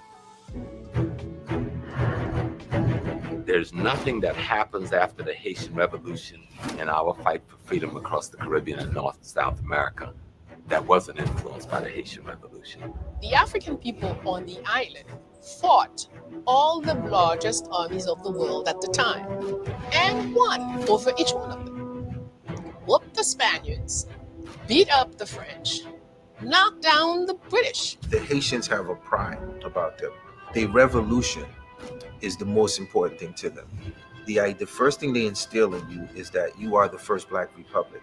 1804 becomes important because it's the date at which the implementation of the dream of real revolution and real equality and new nation status and the ability to defend your new nation is manifest. When you look at modern historians, when they talk about victories that Europeans had over non-white people, they always frame the narrative as victories. But when African people rise up and fight off their European oppressors, they framed the narrative as a massacre. Africans everywhere that were enslaved resisted it. Haiti becomes significant because it was the first time in human history that an enslaved population actually overthrew their oppressors. The Haitian Revolution, though, was the most organized, the most large scale, the most impressive in terms of structure and complication from the very beginning. Haiti made more money for France than all 13 colonies. The Haitian Revolution was very influential, particularly amongst Africans. It was seen as an inspiration for Africans in this hemisphere, just as it was seen as a horror by those who held slavery here. There is a concept that we must defeat Haiti. We must ground them into the ground. We can never let them rise. They are an example of Black power. They are an example of what happens when people who are oppressed decide to stop being oppressed.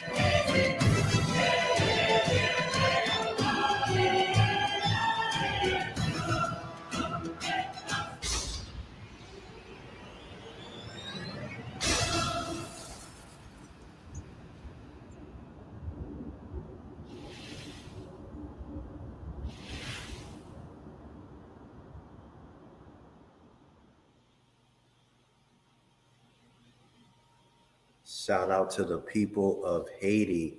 They still mad at Haiti about that. And so Haiti is still being punished for their victorious revolts. There's another country in Africa as well that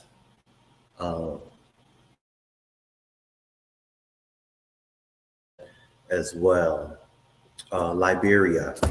Yep, Liberia. They stood up and they fought just like Haiti, and they have been punished. And so fighting for your freedom, being independent, generating wealth, living off the grid is not for everyone. Shout out to our Saba Tehuti for his independence and breaking us out of the matrix. Much praise and adoration to him on his guidance and his leadership, because we were born free and we deserve to live a prosperous life. And so I ask this question again: what were the natural resources, energies the Cometians worked with to generate wealth? I just want to say, definitely check out that documentary. You will be so inspired. You will be so empowered. And that will help in taking steps on not following the status quo and finding the gems outside of the veil that they don't want you to see, because wealth is all around us. And so land is so obvious on the value of land, right? For people who've tried to buy a home, or to buy acres, or to even to travel, right? To travel, there's all these laws and all these things that we have to follow because of the people that own the land. And so the Akus, acres of land that the Cometians built. The Cometians loved agriculture. It was a big part of the economy, and it was a big part of the culture in Kemet.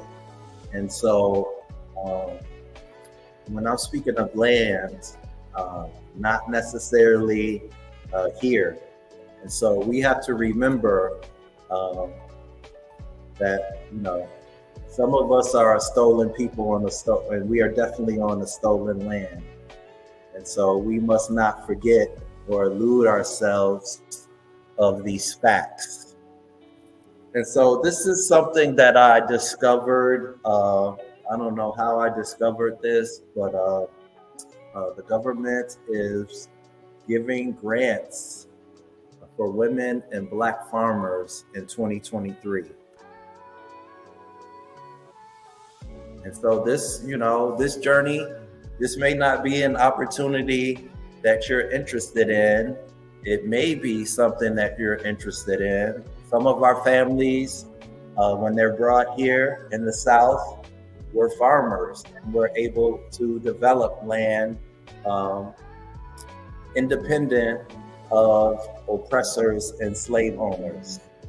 And so here's an article. It says the USDA announced on August 24, 2023, that it would deliver $550 million in funding to assist initiatives that help underprivileged producers to obtain land, investment, and markets, as well as instruct the next generation of agriculture professionals. These funds are made possible by Section 1006 of the American Rescue Plan Act, as revised by Section 22007 of the Inflation Reduction Act. The goal of such grants is to help small farmers and ranchers to gain entry to USDA programs and services. For a 5-year agreement with the government, the awards would vary from $500,000 to $3.5 million. Applications from domestic nonprofits, colleges, and universities with experience in collaborating with underprivileged farmers are also encouraged. To date, USDA has carried out the provision contained in Section 1006. I hope that's a 6. It might be a 5. I need to get glasses, but my ego won't let me. Of the American Rescue Plan Act, such as the establishment of an impartial equity commission.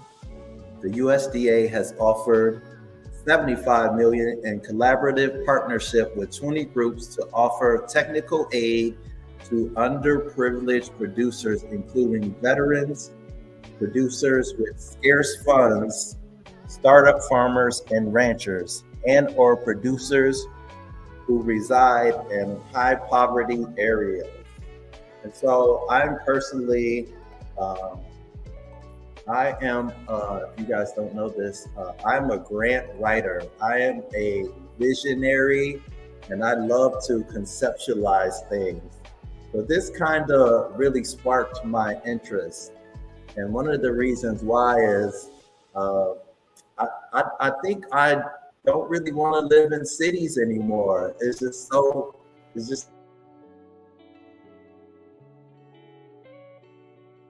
as I'm older and getting wiser, this is kind of becoming appealing to me, to have my own land and to be able to do what I would like to do on my own and not have to worry about other people.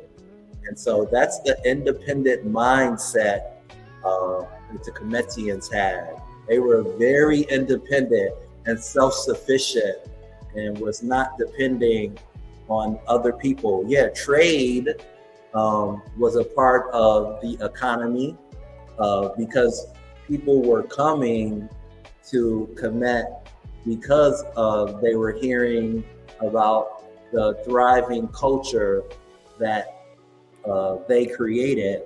And then people were coming there to learn. And so that's when more trade and the transfer of resources was taking place. So I have a question for the chat, or any of the brothers on the panel. I know everybody has heard this saying.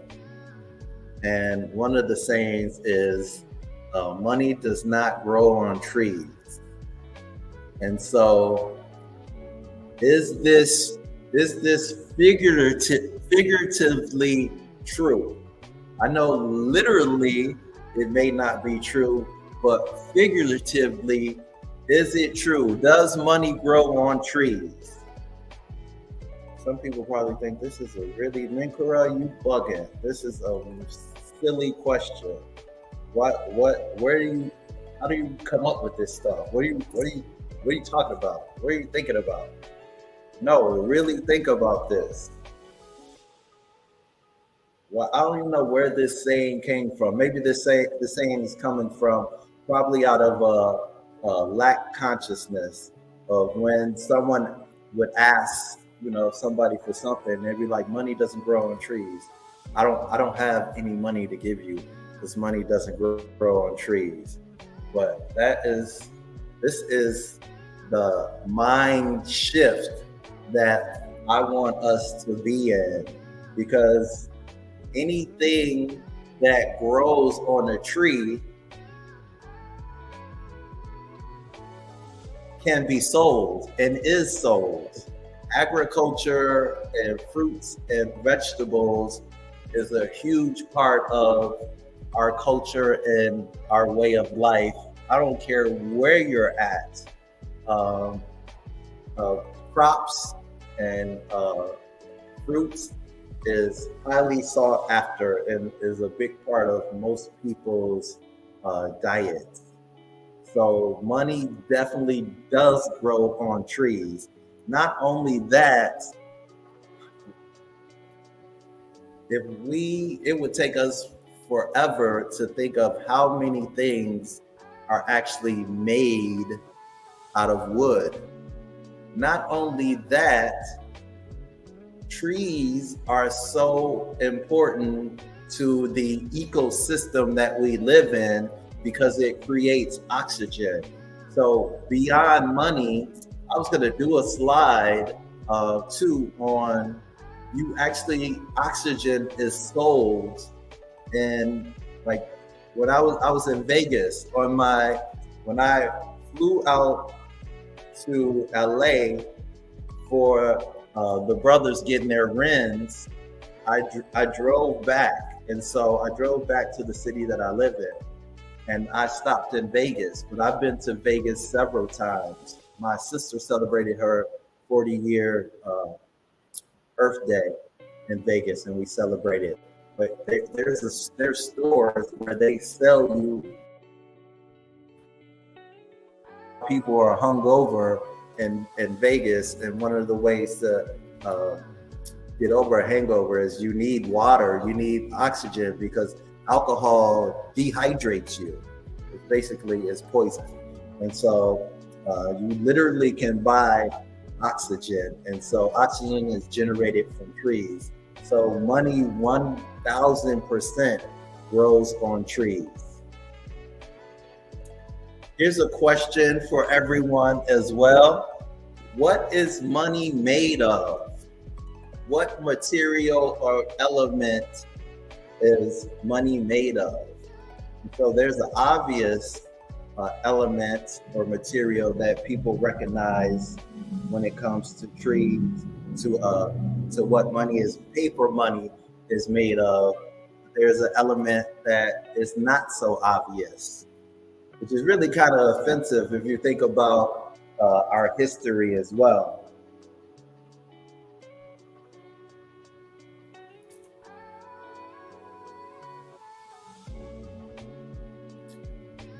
According to the U.S. Currency Education Program, Federal Reserve notes are a blend of 25% linen and 75% cotton. Currency paper has tiny red and blue synthetic fibers of various lengths evenly distributed throughout the paper. So think about that. So our ancestors, some of our families were picking cotton, and then that cotton was used to make money. Wow, that is really interesting.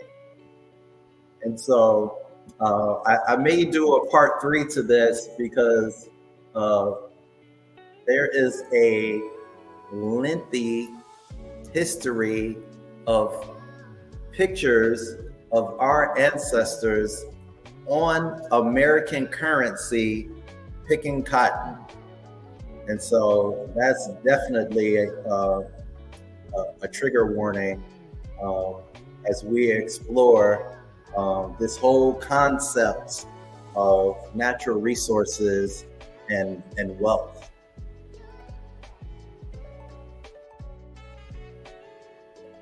So here's another thing that I want us to explore. What are the elements that are made from natural resources, or are a natural element do you recognize on the dollar bill? In doing and coming into this consciousness and awareness, I have new eyes, like things that I did not see previously. I'm able to recognize them as I step by step into Ma'at and step out of the matrix. So when you look at the dollar bill and the different aspects of the dollar bill, what are some of the things that you may not have recognized, or you may have recognized, that are on the dollar bill? I can't see the chat right now, but maybe one of the brothers can help me. What are some of the things that are on the actual dollar bill? Let me give you guys a second to put in the chat. What are some of the things that are on the dollar bill? When you think about nature and natural resources, what are some of the things on the dollar bill?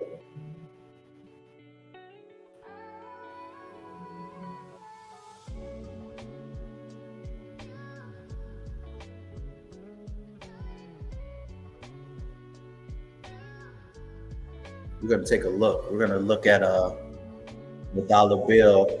We're going to count them together. We're really delving into the power of nature and natural resources. But I'm not sure if we are recognizing what they are, because we're so focused on the dollar bill or making money.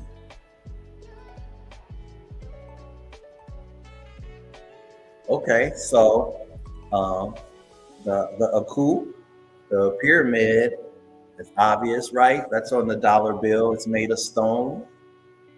The eagle, which is them copying Horus, the falcon, that's on the dollar bill.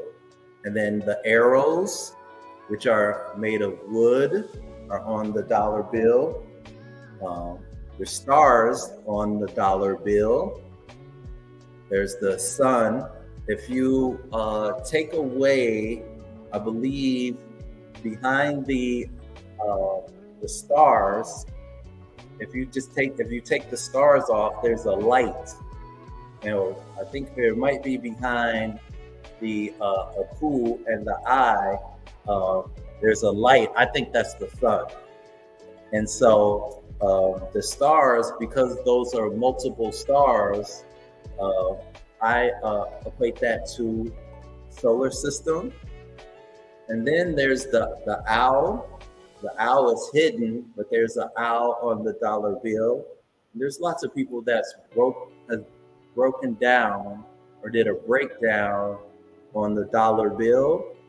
But in the different people that have talked about it, I've never heard them talk about nature in the way that I'm about to break this down. Of the dollar bill is green, and then of course on the four corners of the dollar bill, you'll see there's leaves, the leaves from like a tree. And then at the bottom of the dollar bill, there's images. Because they're green, you don't realize that they're waves, and it's water also on the dollar bill. And then also on the dollar bill, like on the top, you'll see webs, which looks like a spider web or a netting. And so our Saba Tehuti teaches about Neith, which is the invisible Neith knitting that holds the universe together. And so the whole concept of the dollar bill, why is there so many elements of nature on there? And so here's the dollar bill. And so specifically on this side of the dollar bill, or on both of them, is on the four corners, you can see different aspects of nature. But then on the side that is green, that's where most of the elements of nature you can see that are very obvious. Yeah, that's what I was thinking of. Behind the aku, this light behind this aku, I think this is an expression of the sun, or even if it's not the sun, it's light. And we know how important light, sound, vibration is in Ma'at and to the Kemetians.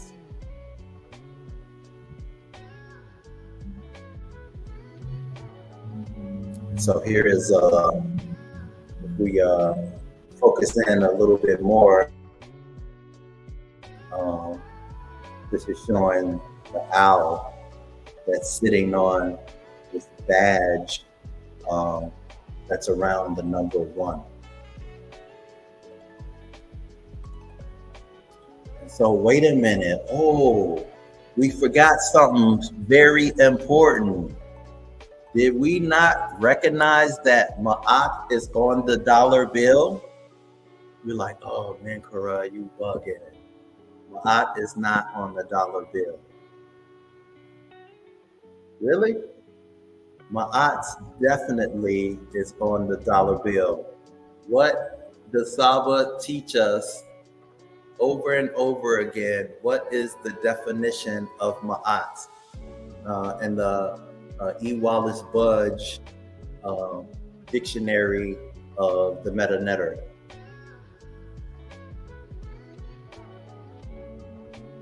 Ma'at is sight, vision, something seen. And in the beginning of my presentation, I had a slide where, and Saba has taught this over and over again, Ma'at is to see.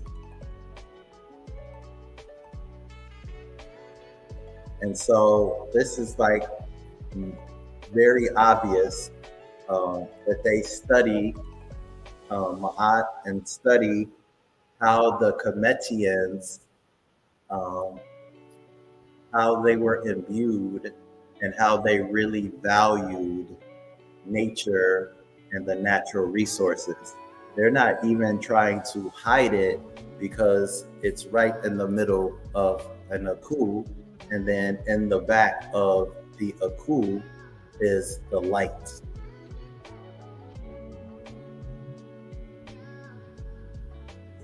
And that is the end of my presentation.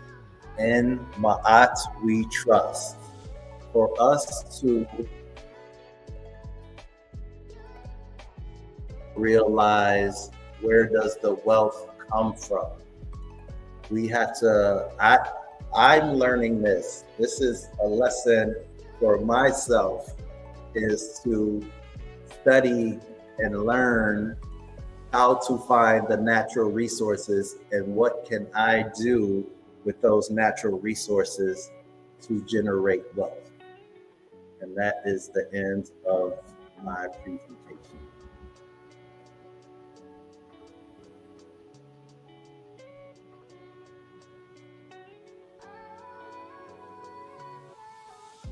Thank you very much. And I hope you guys got something out of that lesson.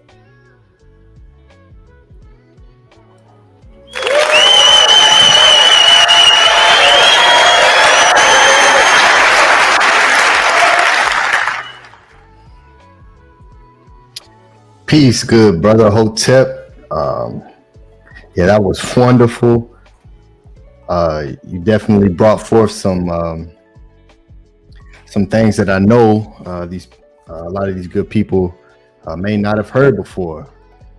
So that was phenomenal, and how you always show our things that we do and see on the daily, but how we miss it when you're not in that frequency of Ma'at and having that eye, the Ma'at, to see the reality for what it is. And so you did a beautiful job in showcasing Ma'at in every aspect of each avenue that you went in. And it was beautiful. You are bringing forth Moses West and that very powerful brother who is doing some amazing work. You know, and this is what happens when we're able to put forth our creativity and our passion and combine them, and we can do some amazing things that you may not even realize or recognize as a possibility because you've never seen it done before. And that's really the power that we have. That's the ability that we have, is to create on every single level the best of whatever it is that we have to offer. And you know, and it goes to show, no matter how great your intention is to help the people, that there's always going to be, as the great brother Atef says, a hater around the corner. There's always going to be haters. No matter what, you just bringing water to the people, and there's going to be haters who want to just destroy your machine. That's absolutely crazy. So thank you, brother Menkhu, for teaching us and teaching the chat room the amazing work that you brought forth. We now know that they're selling stars somehow. Somehow they're selling a star. I did not know that prior to you bringing that forth. So that was mind-blowing right there. So to our good brother, I'll let these great brothers speak as well. So peace and love. Yeah. Hotel. Yeah, brother. They raping us, bro. They pillaging us. You said $120 billion worth of oil. Yo, it's sad, man. And selling a star. They might as well we buy everything else from them. They might as well. We just accept it. The electricity, we pay for everything they tell us to pay for. Pay for yourself. Pay for your name. It's sad, brother. Yeah, that was a shout out to you, brother. That was an excellent presentation.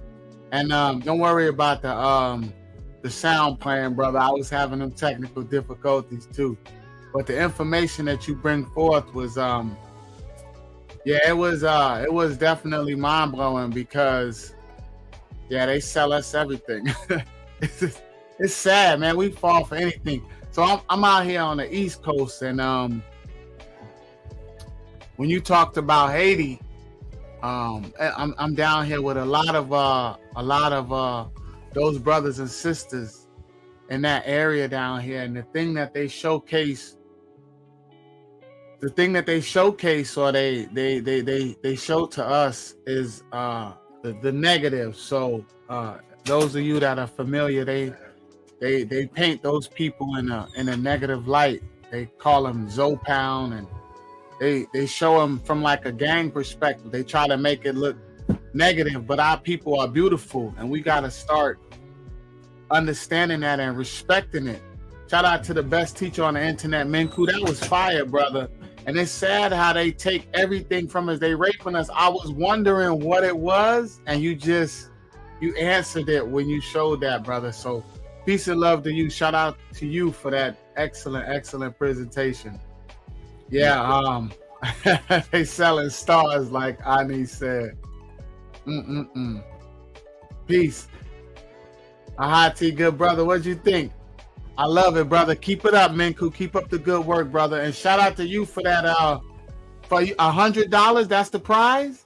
$100. We need to celebrate who we are in our history and our present. Like, we are being fed by you brothers and Saba in the pod class.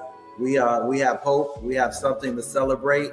So let's share our praise and celebrate our ancestors and their super wonderful what we have inherited. Well, we, even in the midst of this chaos, we still have our inheritance, and we should be expressing that like you brothers do in your presentations, Ani and his art, Ahati and his books. Like, so let's just, we need to continue to build a culture where we're supporting each other and we're celebrating each other, and the talent show is the way that we could do that. Wait, so you don't want to argue? So hold on, wait, stop, hold on. So teachersmaat.org. So hold on. So they're gonna pay $5, enter the contest, display their talents, so we can celebrate each other, and then the winner is gonna win the $100. Is that, am I understanding that right? That's no, good. it's fed, no arguing. No, so no, oh, so we building here. Oh, okay. I appreciate that, Menkhu. Y'all see the difference? Shout out to you, good brother. teachersofmaat.org, teachersofmaat.com. Y'all see what we doing over here? We building instead of destroying. Shout out to you, brother. 2 up for that. I look forward to that. Y'all hear that in the chat now.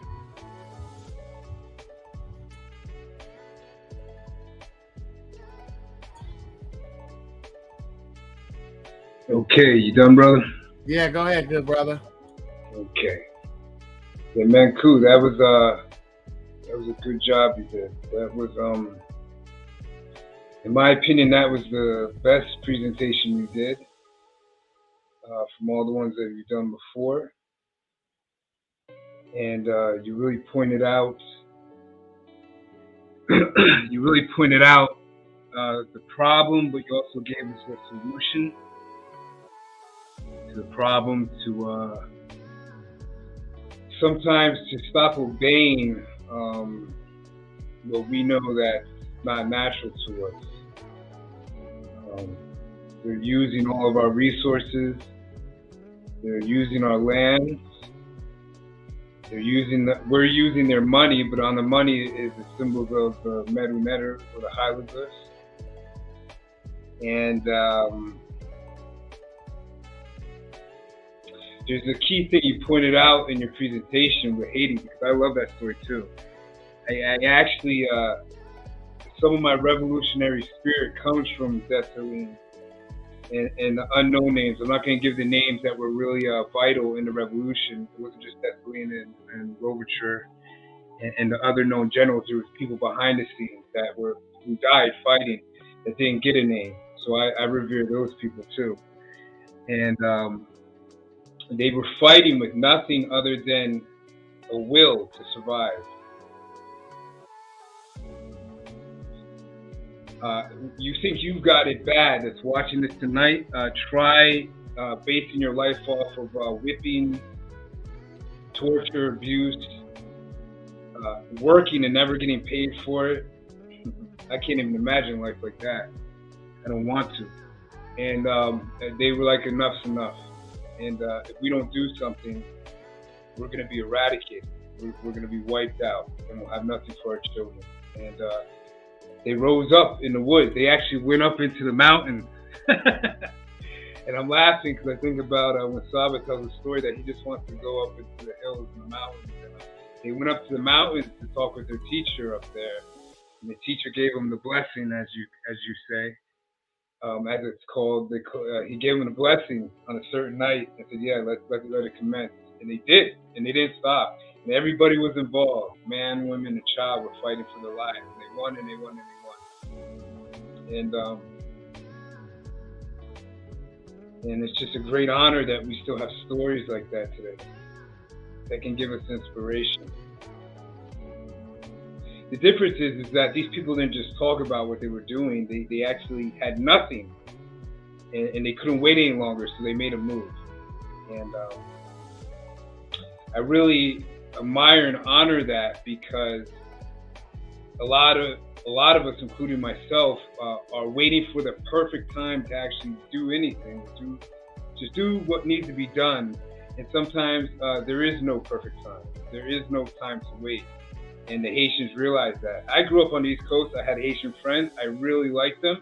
They had a lot of, they still have a close-knit culture. A lot of my good friends were Haitians. And when they label them as gang culture, or I forgot his name, there's some guy over there that's trying to help Haitians and they're calling him a warlord. If you really learn the guy's story, he's just trying to help his people. And the U.S. doesn't like that. And what Menkhu pointed out about Haiti, what's very important is that the U.S. is over there to build a military presence. This is the key to everything we're going through. The morals, the values, the ethics. You can't have any of that if you don't have soldiers and workers. The soldiers and workers are what build the nation. Because with everything that's being created new, you're going to have opposition. So you need somebody to defend it. And then after everything is being destroyed, you need people to build it back up.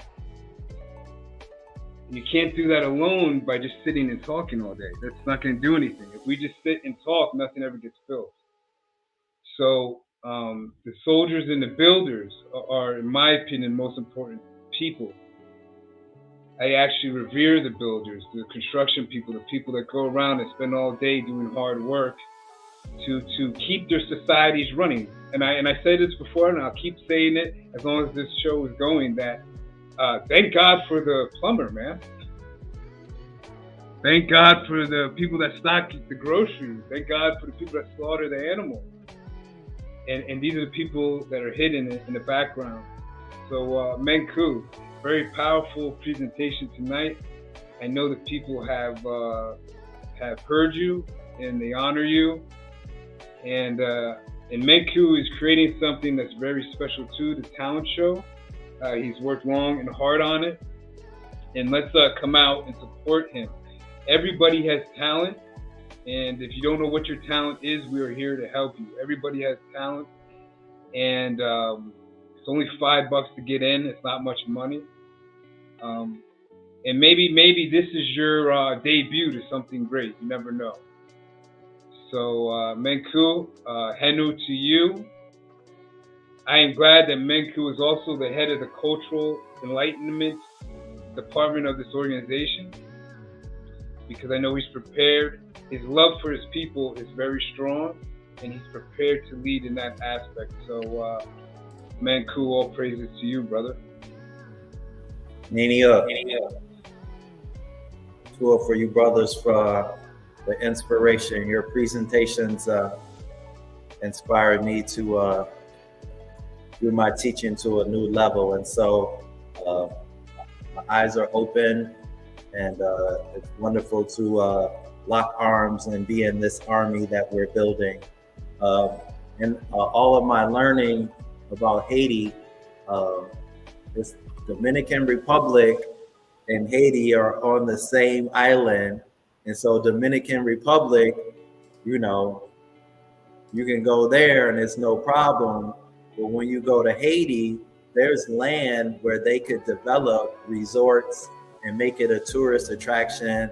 But the land has been co-opted, and they won't allow the people of Haiti to build their own economy because they're still mad that they got that whooping that they got, and so they can't live with that defeat, and so Haiti will forever be under siege, and so will we, and so we have to deal with the economic Stockholm syndrome that we are in.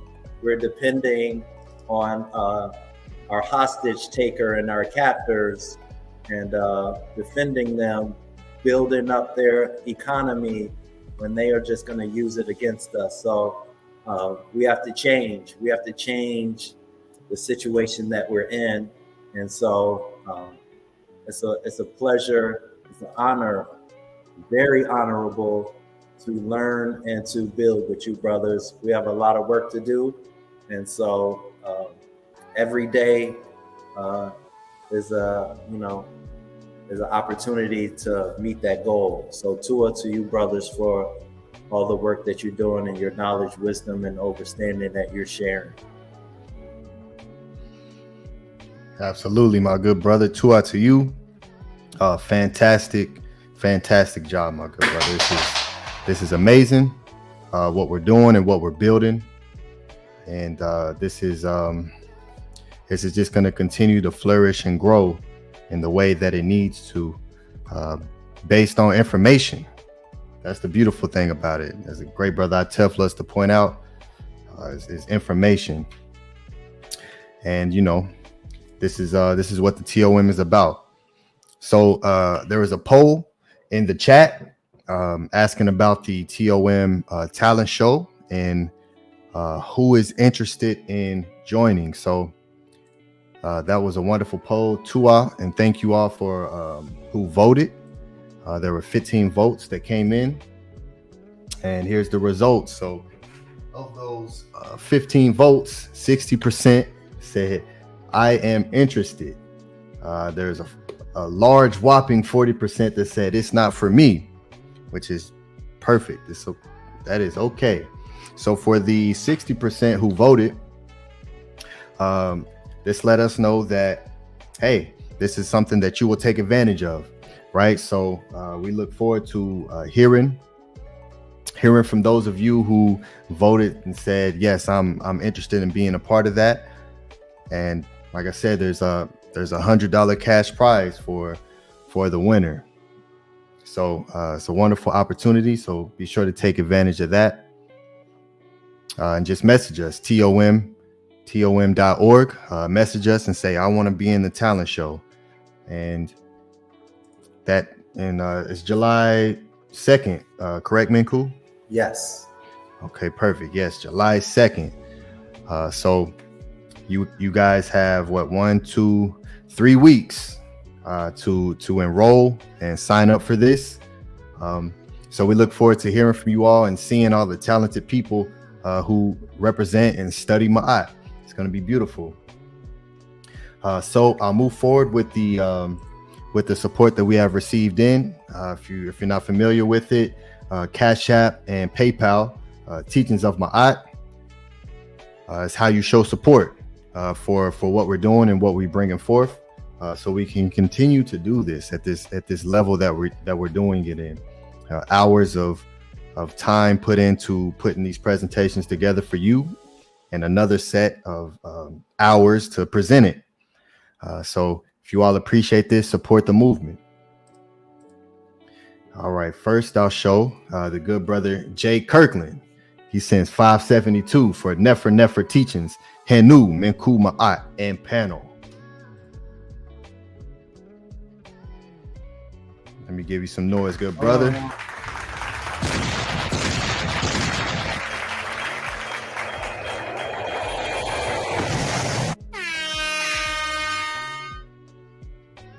Shout out to the active member Jay Kirkland. If you all want to become an active member and apply more to Ma'at and help us grow this movement, to bring forth more to the people and place our signature into this reality here, sign up with us. Just reach out to us and say, I want to become a member.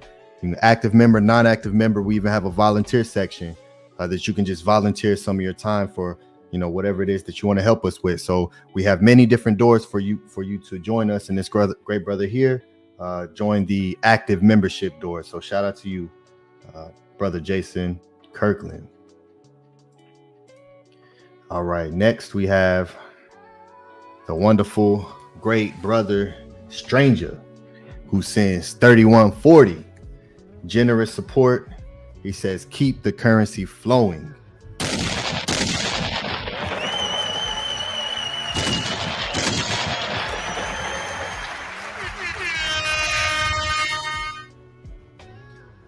Wonderful, great brother. Shout out to you. You support very graciously, and it is appreciated to the highest level.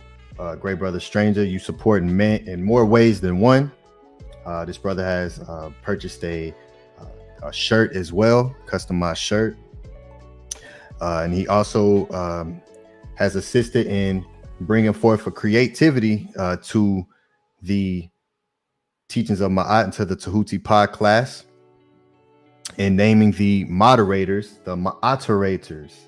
So you can also support if you bring some creativity for us to add to what we're doing. We will most definitely utilize the energy that you bring forth. So shout out to you, stranger, for your support and for your creativity.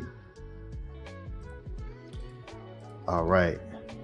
Next, we have the wonderful brother, the moderator, and the active member, Primordial Thought 9, with Ra as his emoji here, his list.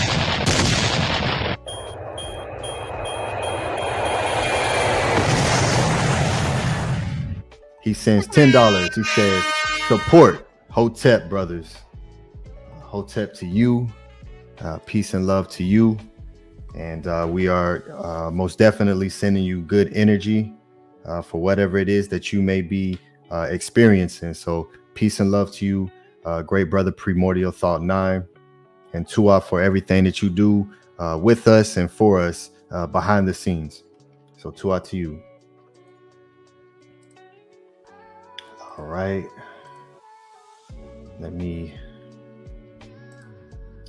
refresh here. All right. I think this is the last one that we have got in. Cash App, PayPal, teachersofma'at.org. Raw Minerals sends $5. Inu, Dua, a bet.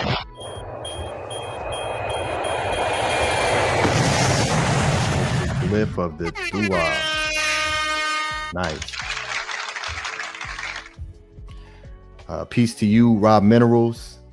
Looks like you have some packages here that you sell. So I don't know if this is a business or not, but if so, if you have a business where you sell products, reach out to us, brother. We'd love to promote your products.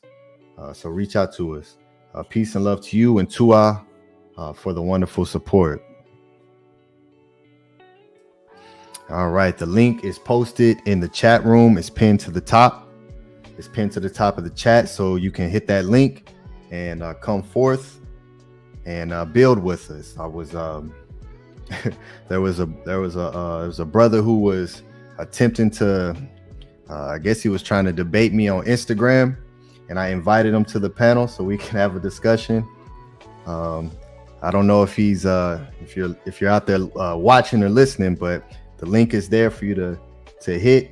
Would love to have a discussion with you, and anybody else who would just love to come up and give the brother Menkhu your adoration, your thoughts on the presentation.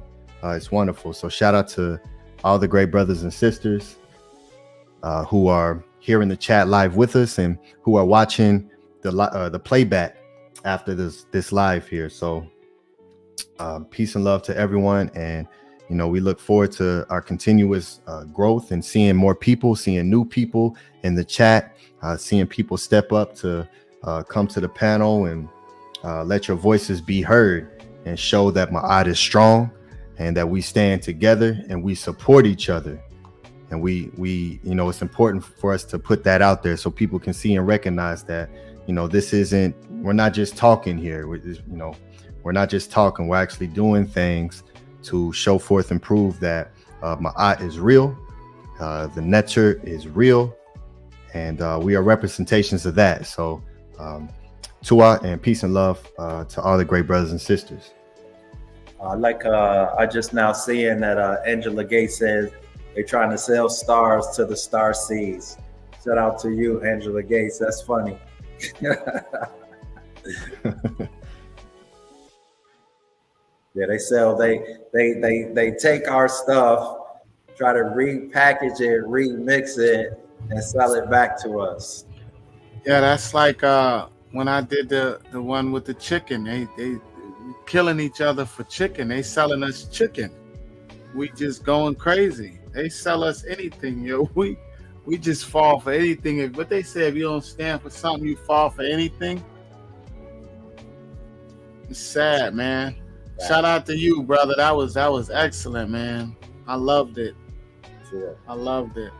Sure. I did not know where this story from Black Panther came from. It is 1000% obvious when they started in the beginning with the comment hitting Africa, that like they're just repeating the stories and don't. Yeah. Anyways. Hey, you do like I'm gonna do like Saba. One of my presentations, I pointed out they were selling melanin. Now you point out they selling stars. Hey, and we telling the truth. we just showing y'all the doorway. We just the Sabas. We just showing it to you. Atef, I heard that there's a melanin conference that happens. It's like an international melanin conference that happens every year. It's one of the biggest conferences in the world. See, I didn't know nothing about that. Anybody heard about that in the chat? The melanin conference. They selling melanin. And melanin is more valuable than gold on a stock exchange. Teachersmai.org. This is where you're getting this type of information from. Just the truth. Anybody in the chat? Did y'all know that? A melanin conference? Who's ever heard of that? Yeah, I wrote about this in one of my poems. I said they're peddling that melanin and selling it to the oldest white men alongside the chromosome known for adrenaline, giving them the elixir of youth. Woo! Bars for sure. It's a fact. Yeah, people, we gotta wake up, man. This is why we doing what we doing. This is why we're building brick by brick. This is what my brother said. We gotta become temple builders again. We gotta begin to build instead of destroy. We know what the problems are. That's what they talking about on the other channels. Just the problem. What is the solution?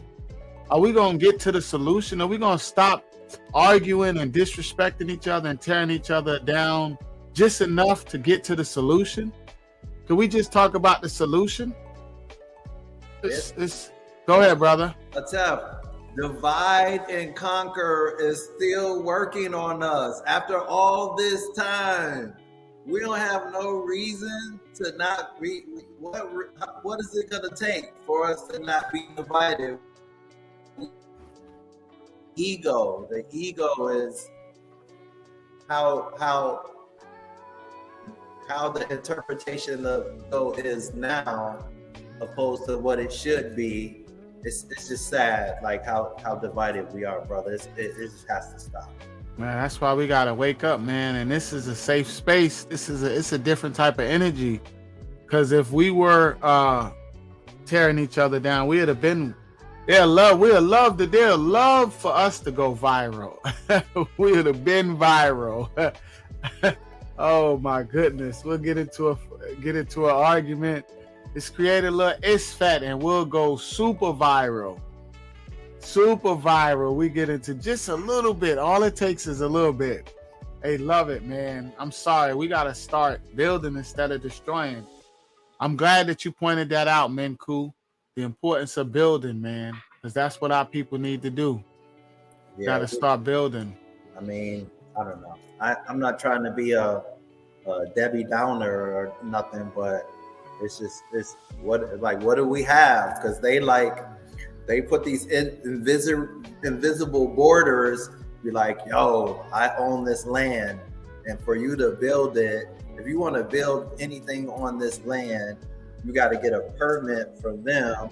You got to buy the land from them, and then you have to buy the materials to build on the land from them.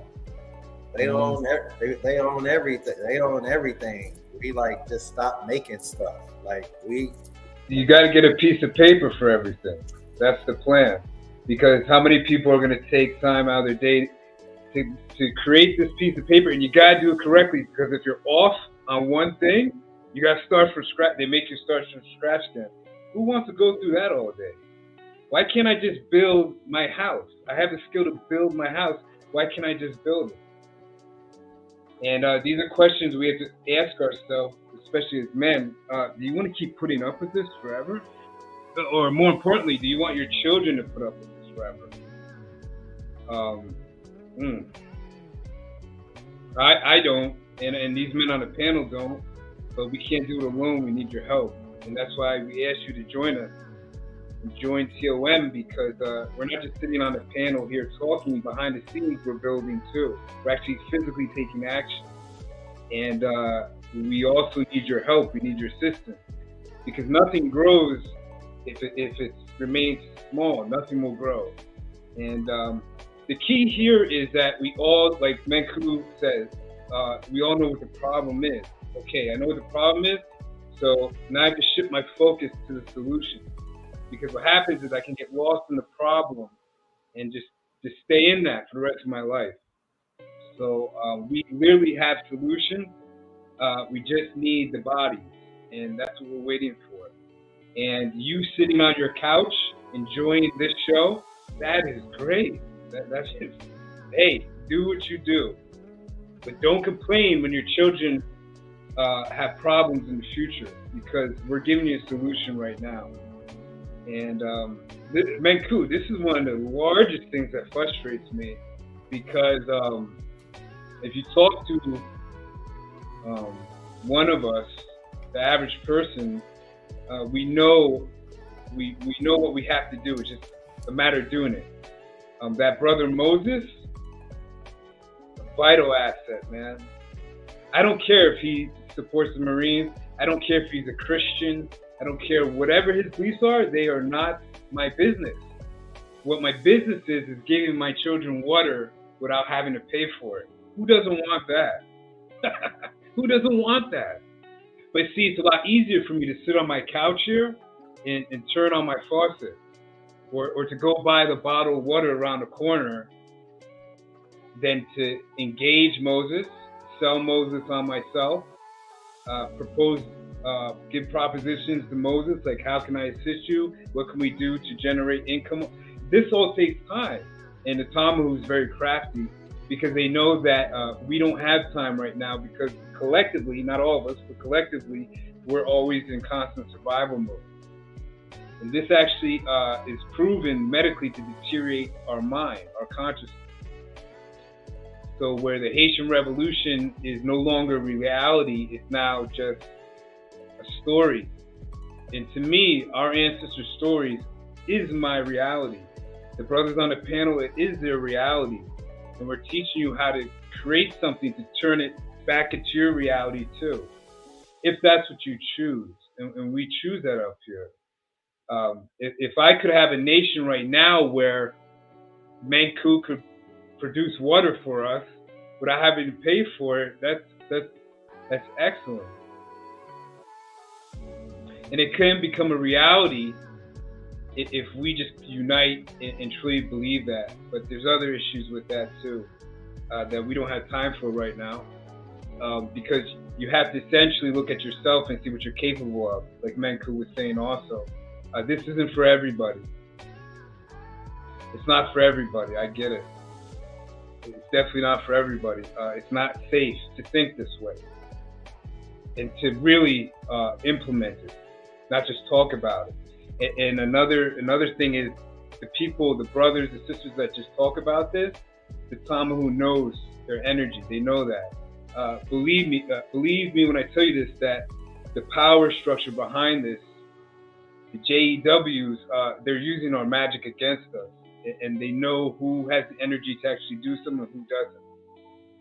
So there's a lot of you that do have that energy.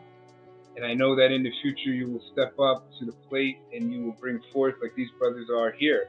Tef will tell you that in the beginning, he didn't even know he could teach. And the brother's teaching now. That's the power of Ma'at. So I don't have to put anything into this really. I just have to give her my energy daily. And it means that eventually you're going to have to change what you're doing right now. And for some of us, that's hard. I totally get that. But we're not going to be up here forever just talking. There comes a time where we're going to eventually have to take action like our ancestors, whether it's our generations or the next. Eventually this has to stop. And it has to stop with some group, some organization, some person. And I believe I found the person, and that was Saba Tehuti. Saba Tehuti gave me the information, and then I reciprocated that back to him and asked him if he wanted to come out to the pub again, and thankfully he did.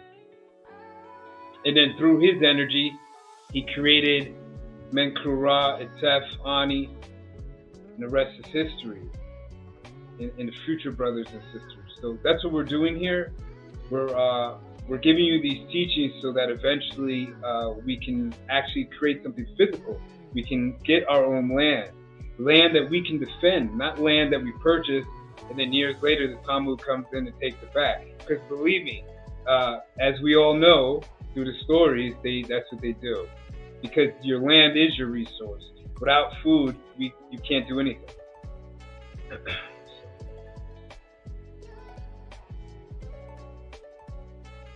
Yes, most def. New World Water, most def, yes. Yeah, that was very well put, my brother. And I totally agree with you because I'm not marching no more. I'm not with one of them brothers. They say to do the same thing and expect different results is the definition of insanity. They've been marching since the 60s. They still blowing our people heads off right now, 2023. So y'all get out there and march if y'all want to and sing Kumbaya. Like my brother Menkhu said, we have to become builders. We got to start building. We got to start taking action because they killing us. You know, like Ahati say, we got the answer. We have the answer. The solution is Ma'at. That is it. There is no other solution but Ma'at.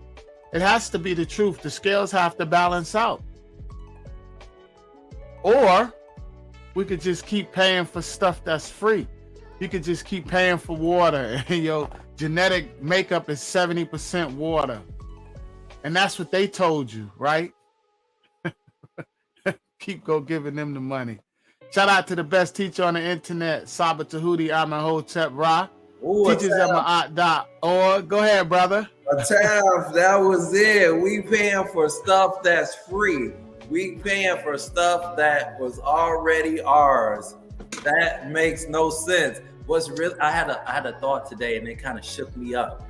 And I realized the one thing I'm not gonna allow myself to be, and that's defenseless. I'm not gonna be defenseless. No.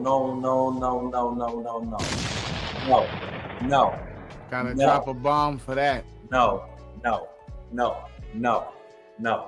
not gonna be defenseless. I don't care.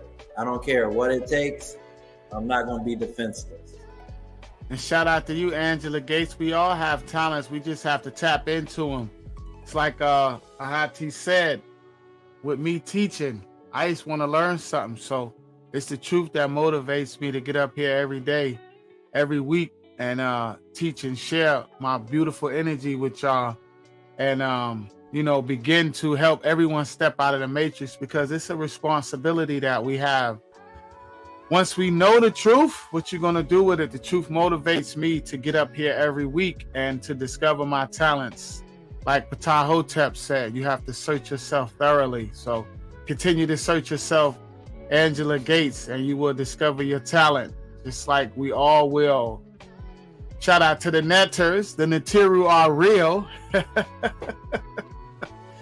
as evidenced by my good brother Menkhu Ara's excellent presentation, and my good brother Ani's excellent presentation last week. And looking forward to Ahati's presentation. The netter are real. Peace and love. Angela Gates says nature is fighting back. Orcas are damaging boats and sharks are attacking like crazy. That's right. Can't beat nature. You cannot beat nature. The link is in the chat. Come up here, dialogue with us. Come share your energy. Don't be scared. Who is that? Somebody said something?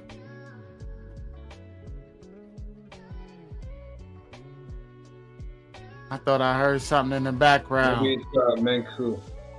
Menkhu, you said something, brother? No, I heard something too. It wasn't I don't know. I don't know.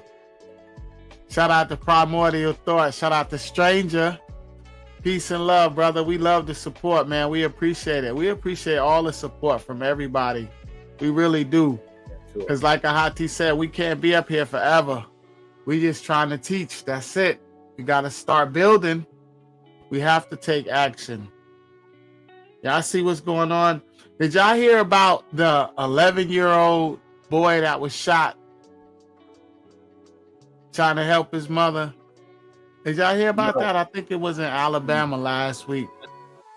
11-year-old young man called the authorities because his mother was having a domestic argument with one of her child's father, and the young man came out, 11 years old. He came out, well, his mother handed him the phone, and apparently he came out with his hands up, and and they shot him. He didn't die, thankfully, but this is what we up against. This is what we up against. He's the one that called for his mother, trying to save his mother. 11 years old. Can you imagine? I can't. But yeah, I'm like you, brother. We can't be defenseless because we're not defenseless. Only if we choose to be. No matter what happens, people just go back, right back. It don't matter. It could be whatever. Monday morning, people go right back to like nothing ever happened.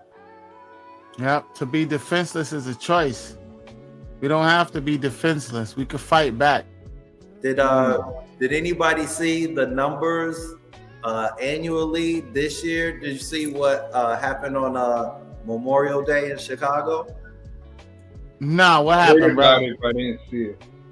It was like the number of people that got shot and killed on Memorial Day in Chicago was ridiculous.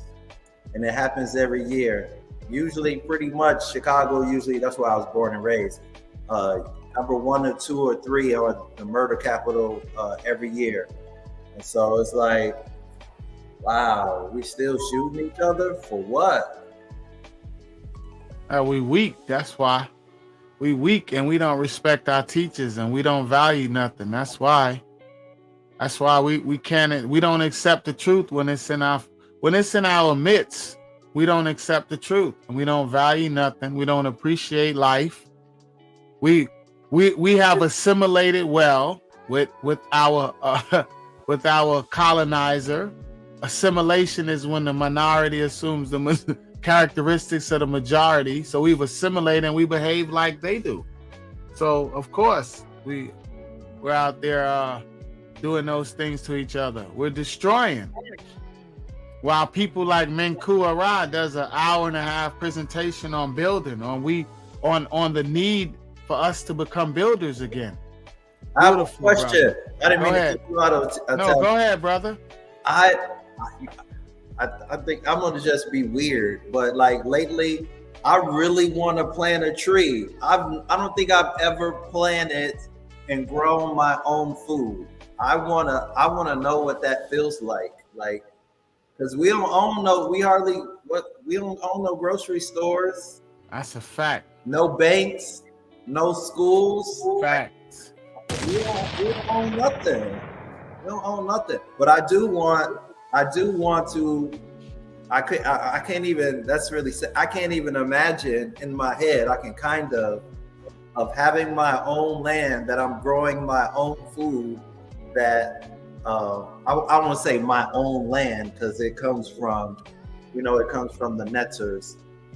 But this thing, this whole concept of doing it on my own, I'm gonna change that for me. I want to feel what that feels like to be connected to the planet and to the earth. I was born and raised in Chicago. All I know is cities, being in the city. And so now I live in Madison, Wisconsin, and it's just really codependent. And so on a really basic level, I've never grown any crops. My relationship with nature does not really exist the way that it should exist, and I'm going to change that. Look, this is how I got here. Can y'all see? Do you own land out there in Wisconsin? No. I This don't is want how I to. got here. I actually don't want to. I don't want to live here anymore. My plan is I'm trying to figure out where I'm going to be, but this is not where I want to put down roots. This is not my home. Like, no. So I have not bought a house here because when the right opportunity presents itself, I'm definitely gonna leave. What's that, Atef? I was saying, you see my plants right here? Yeah, that's how I got here. I completely started tapping into, I don't know, I just started feeling something. Y'all see Heru right here? It's my snake plant, Heru, right next to my desk. I'm always planting stuff, me and Jada. And yeah, then Saba taught about Ptah and fertility. And then he started answering questions for me. Things that started to make sense because I began to innately tap in. There's 3 plants in front of me. It's plants all over my house, life. And I just got into this when I discovered Ma'at. I started to develop an appreciation for just life in general, but it was a gradual process because I didn't really understand it at first, but I started walking barefoot in my backyard and planting seeds and papayas and mangoes. I got mango and oregano. I got probably about 9 mango trees, probably 15 pineapples. I just be planting trees, man. I'm planting all kind of stuff.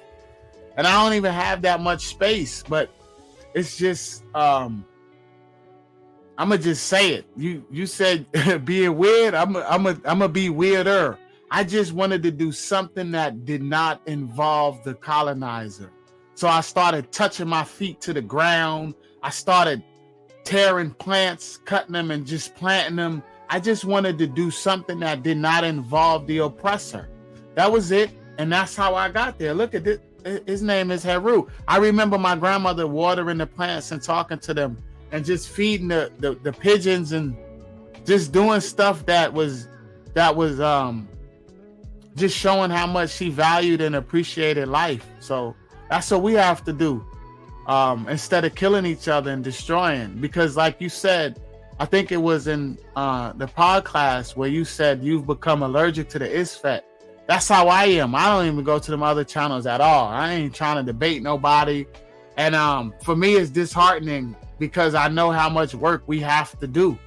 I know how much work we have to do with ourselves as a people. So when I go there and we arguing and destroying, I can't. Yeah, I'm done. I don't have time for that because we have way too much work to do.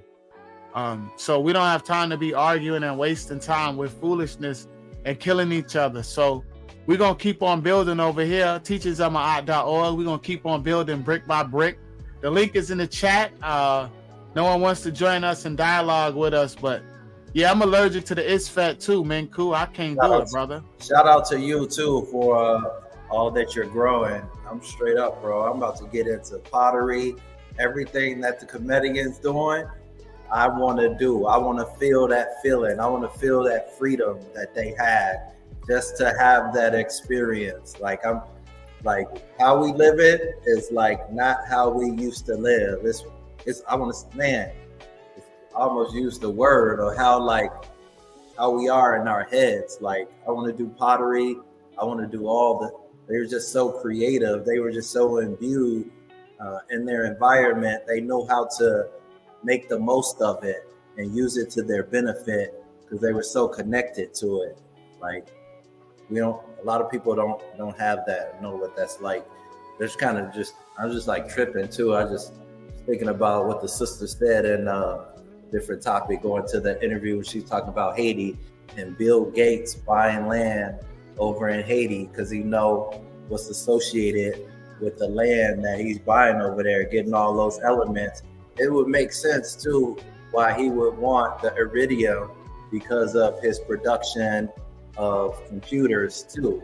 And so they using the iridium to build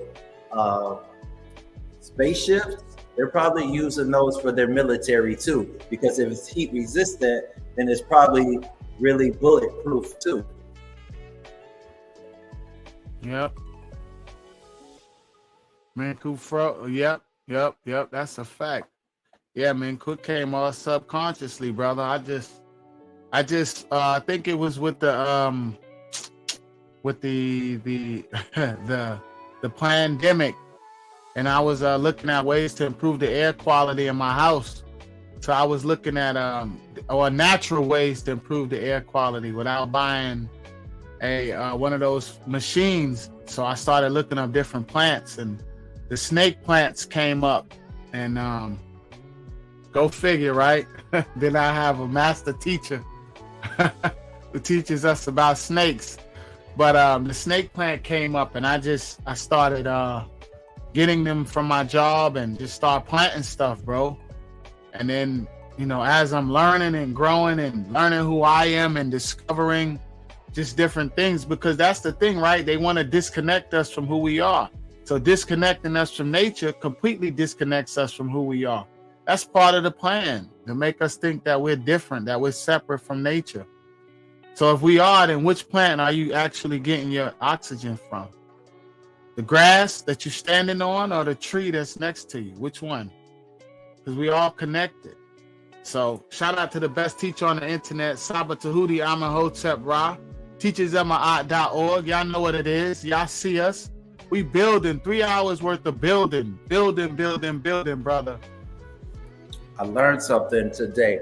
Am I frozen? Can y'all hear me? No, go ahead, brother. There's a new airline, I think it's called JSX, that you can travel on, and they don't search you and harass you like the other airlines do.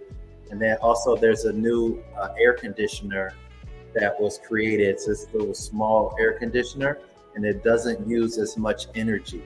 You actually can plug it up to your laptop and use a USB.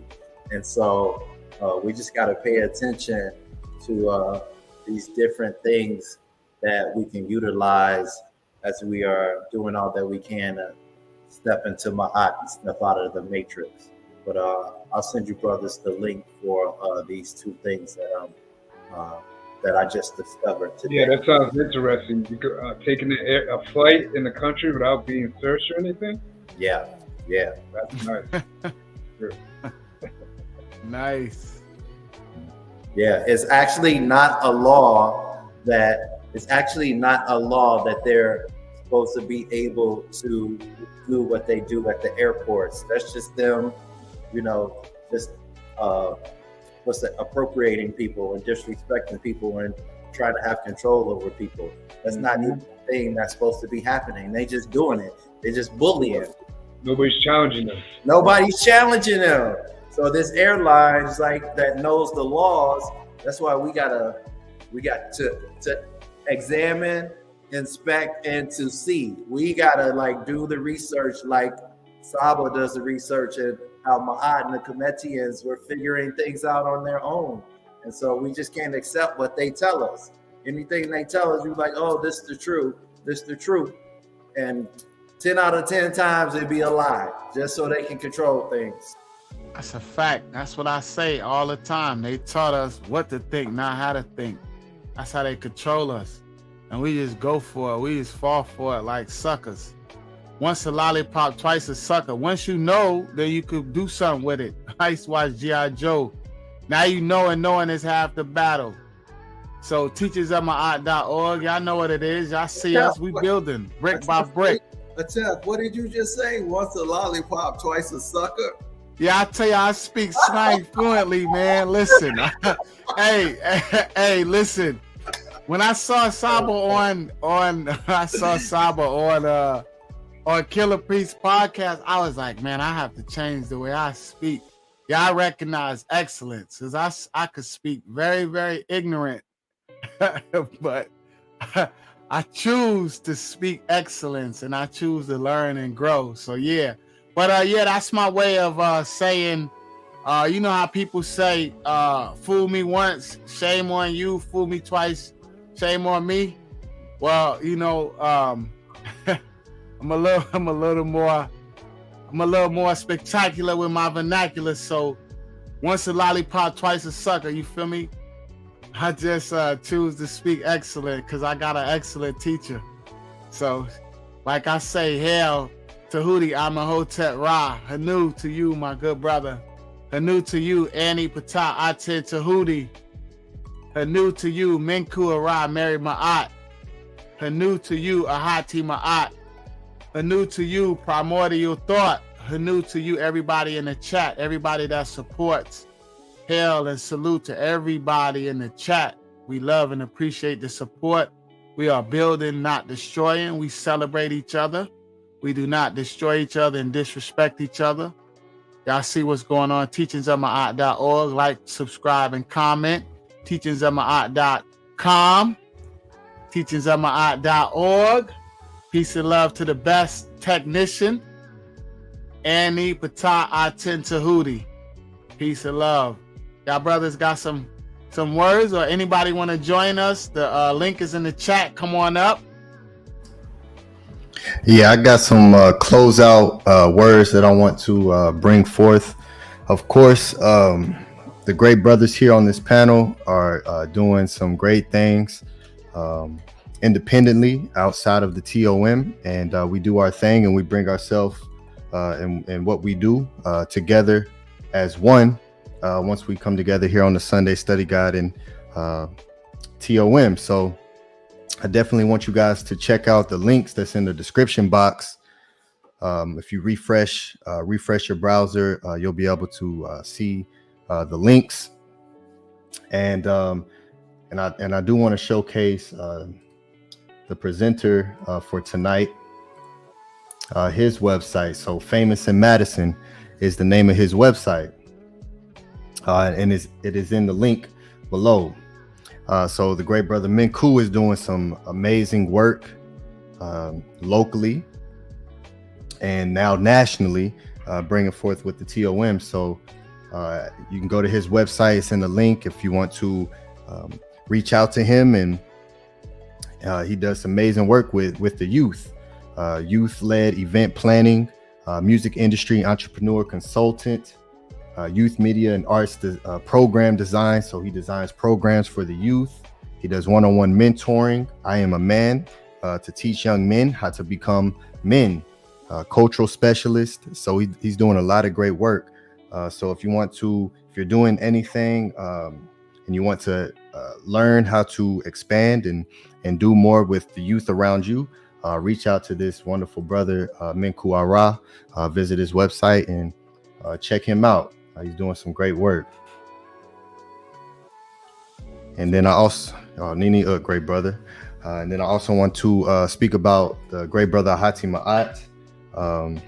I have received these sample fragrances that I switch out every other day. I have 3, and I ended up getting larger bottles of them. They're absolutely phenomenal. They smell amazing.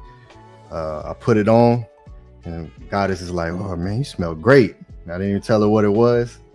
So getting compliments, and so it's great. So his links are also in the chat. His Facebook, Instagram are there where you can reach out to him. Goddess know she got some coming too. Yes. You hear that? You have some coming too. All right, that'd be excellent. Love to check that out and put that out there for the goddesses as well. So to you for that. Support this great brother and his wonderful fragrances. He also has his YouTube as well that he's working on. So that link is in the chat as well. Ahati Maat 369. And he has some wonderful conversations he's having over there.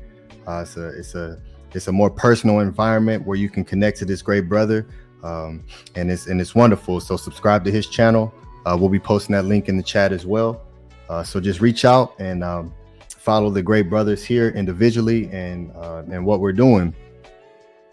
So with that being said, I'll close out by saying excellent presentation, Menkhu Ara. It was phenomenal. You brought forth some amazing things, and you always bring the creativity to it and have us thinking more creatively, and that's a beautiful thing. And showing what our enemy is doing creatively, like putting a price tag on a star to say you own it, that's creative.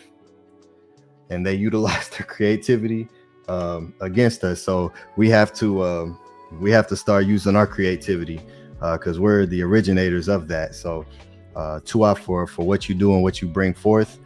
Peace and love to all the great supporters. We love each and every one of you. And I look forward to seeing you all in MetaNetter Monday class that Saba Tehuti hosts, 3 p.m. Central Time. 1 p.m. Pacific Time. So join that. Reach out to us and say, how can I get into the MetaNetter class? And Saba Tehuti has the best MetaNetter class available. Definitely the most affordable. You're gonna get into these classes and upwards to $3,000-$4,000 to get in and learn the MetaNetter, and you won't get it the way Saba Tehuti is giving it to you, because as we all know, he teaches ancestral artifacts over religious opinion. So he teaches what the ancestors taught. So email him, mysticaltelevision@gmail.com, and join in on that. It's wonderful. It's just a free will donation. You can donate what you like, with it being at least $20. So that's an absolute amazing deal for these 2-hour plus classes, and they're more personal. They're just beautiful. So join in if you're not in, and look forward to seeing you all there and in the podcast next Friday. Tua for all of you putting forth your attention and giving us your attention and your energy, because without that, this never even existed. Be sure to document, write down what you want to bring forth. You write it down, you speak it, and put forth that energy so we can start to change our realities around us. So with that being said, Hotep Ma'at, and have a wonderful, wonderful week. Peace. Hotep, Menkhu, good brother. You want to close it out, or Ahati, you want to go first and let Menkhu end it? I'll just say again, Menkhu, thank you for your presentation. Thanks to everybody in the chat for coming out. And thank you to all the brothers on the panel for your hard work, passion, and dedication. Peace to everybody. Any brother. Menkhu, my good brother. Tour to the panel, brothers on the panel. Tour to the chat. Tap, we gotta get some of that lotion that you make. We gotta bottle that up and sell some of them products as well. Good brother. Yeah, brother. Yeah, we working on something behind the scenes, brother. You know, we gonna bring forth, me and the goddess. I got teachers of my art. We come, telling you, brick by brick. Just stay tuned, brother. Okay. Menkhu, stay tuned, good brother. Say that again, Ahati. We're gonna have to set up a Shopify and have you brothers sell your products and whatever you're creating on there. I'm serious. You know what it is? We gotta start taking care of each other. That's what it is. Yeah. We gotta support each other again. That's really the bottom line. That's all it is. We just gotta support each other like we used to do once upon a time. Primordial thought. What's happening, good brother? Hey, Hotep, brothers, Hotep. Hey, Annie will fill y'all in on why I'm showing up at the time I'm showing up. But anyway, I just want to say hell to brother Menkhu. Hey, brother, that was a good presentation, man. We appreciate you. We appreciate that love and dedication, man, for real. And I had to at least just hurry up and just show my face. But like I said, Annie will fill y'all in. But hey, man, we here, man. And I just want to always try to be consistent, be just like how you brothers are. And hey, Hotep, y'all already know. Peace to you, Primordial Thought, man. We appreciate you, brother. Y'all see what we doing? And see, that's the thing, right? This is what you see. This is authentic. This is real. This is what my art looks like. This is what my art looks like. There's levels to this. And this is what you see. The energy is different. We building over here, brothers. We are building. And it seems like it's nothing. But like Ani said, the inundation is going to come because the truth cannot be stopped. And that's a fact. So my art will be victorious. As says Sekhmet.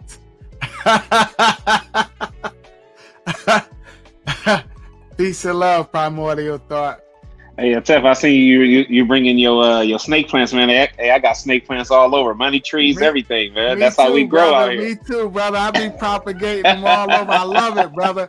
Hey, look, brother, I fell in love with nature again. When Saba showed me and taught me who I was for real, it was only natural. The animals, the plants, just nature. Life, man.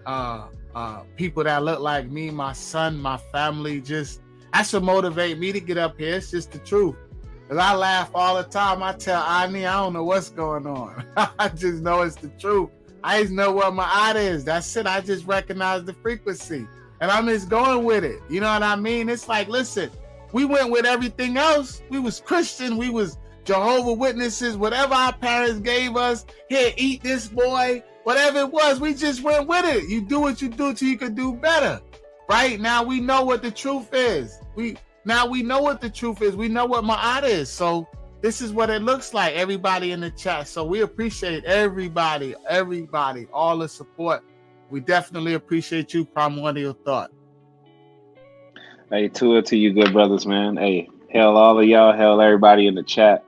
Hey, it's just good to be here. It's good to hear y'all, man. It's good to be around vibrations like this. And hey, gratitude for sure. So we're gonna close it out. Yes, close it out, brother. Close it out as we always do. Peace and love to everybody on the panel. Peace and love to you, Primordial Thought. Peace and love, Menkhu, Ani, Ahati. We are going to close with our beautiful affirmation, as we always do. teachingsofmaat.org. Like, subscribe, and comment. From today's teachings, my good brother Menkhu Ara, his excellent teachings. We have to become builders of temples again. From the Berlin Papyrus 3048, the hymn to the Netta Ptah. The tree of life grows upon thee. Thou makest green the land so that the nectar, humans, and cattle have abundance. He who brings forth the Nile from his cavern, who makes prosperous the tree of life, and cares about the portion of that which comes out from him again and again, in his name of noon, who sets in motion the primeval waters of heaven, and expels the water in the mountains continuously in order to keep alive mankind, in his name of Ptah, the creator of life. Unki Ma'at, on NS, Nintet or Set Ma'at, Minhepapet Ma'at, her in Hukui, her Ikut. I live for Ma'at. I exist within her. I do not speak in the place of Ma'at. Every day I advance towards Ma'at. My being is surrounded in darkness. I come forth as conscious light. Peace and love, Hotep Ma'at.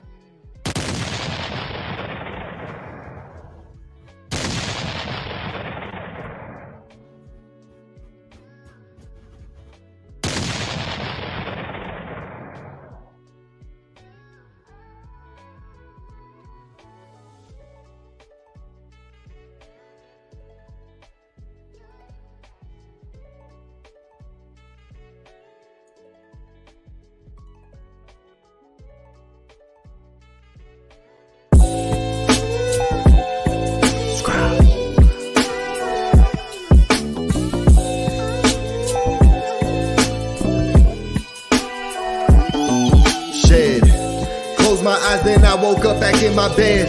I could see my room as clear as looking through a lens. See, I thought I was awake, so then I tried to move, but my body shocked me like I was plugged in a socket. I started panicking and scrambling within my mental. I thought I died and now my body, I'm forever locked in. I was screaming, help me, someone help me please. But there wasn't any sound making it through my teeth. I could see movement in motion, shadows gather around me. How could I close my eyes already closed?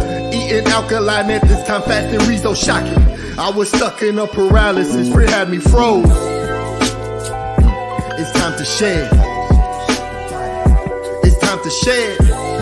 I heard a voice in the back of my head. Rebirth, it's time to shed. It's time to shed. It's time to shed. I heard a voice in the back of my head. Rebirth, it's time to shed. I finally started waking up and coming back. I was in the opposite of state's effect. That's relaxed, I grabbed my phone and started to do research. Knowledge of what happened, I was in a lack. Insidious, the movie came direct to mind. Every time I seen this, it was connected to what's not divine. Demons crawling forcefully, holding the body down. Ain't no point in trying to scream, you will not make a sound. Deep within, I knew I made that a reality. The all is mine, I saw it, and so shall it be. I start replacing fear with knowing universe is mental. Talking to my subconscious to wake me up in dreams. Then one day my spirit guides came in so essential. Daylight astral playing loud in my dream helped to set me free. I'm back in paralysis laying on my couch. But this time I was calm, ready to exit out. It's time to shed. It's time to shed. I heard a voice in the back of my head. Rebirth, it's time to shed.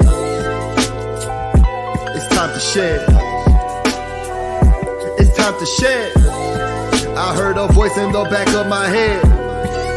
Rebirth, it's time to shed. From what I read, I need to move my arms in front of me. See a rope and pull it, separate and then release.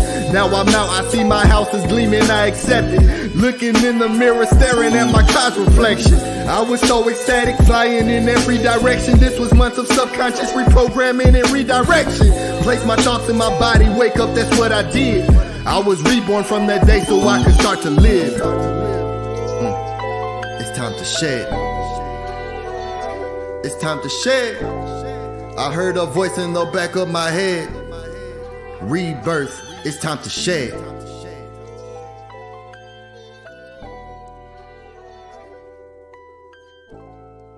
But I can only show you the door. You're the one that has to walk through it.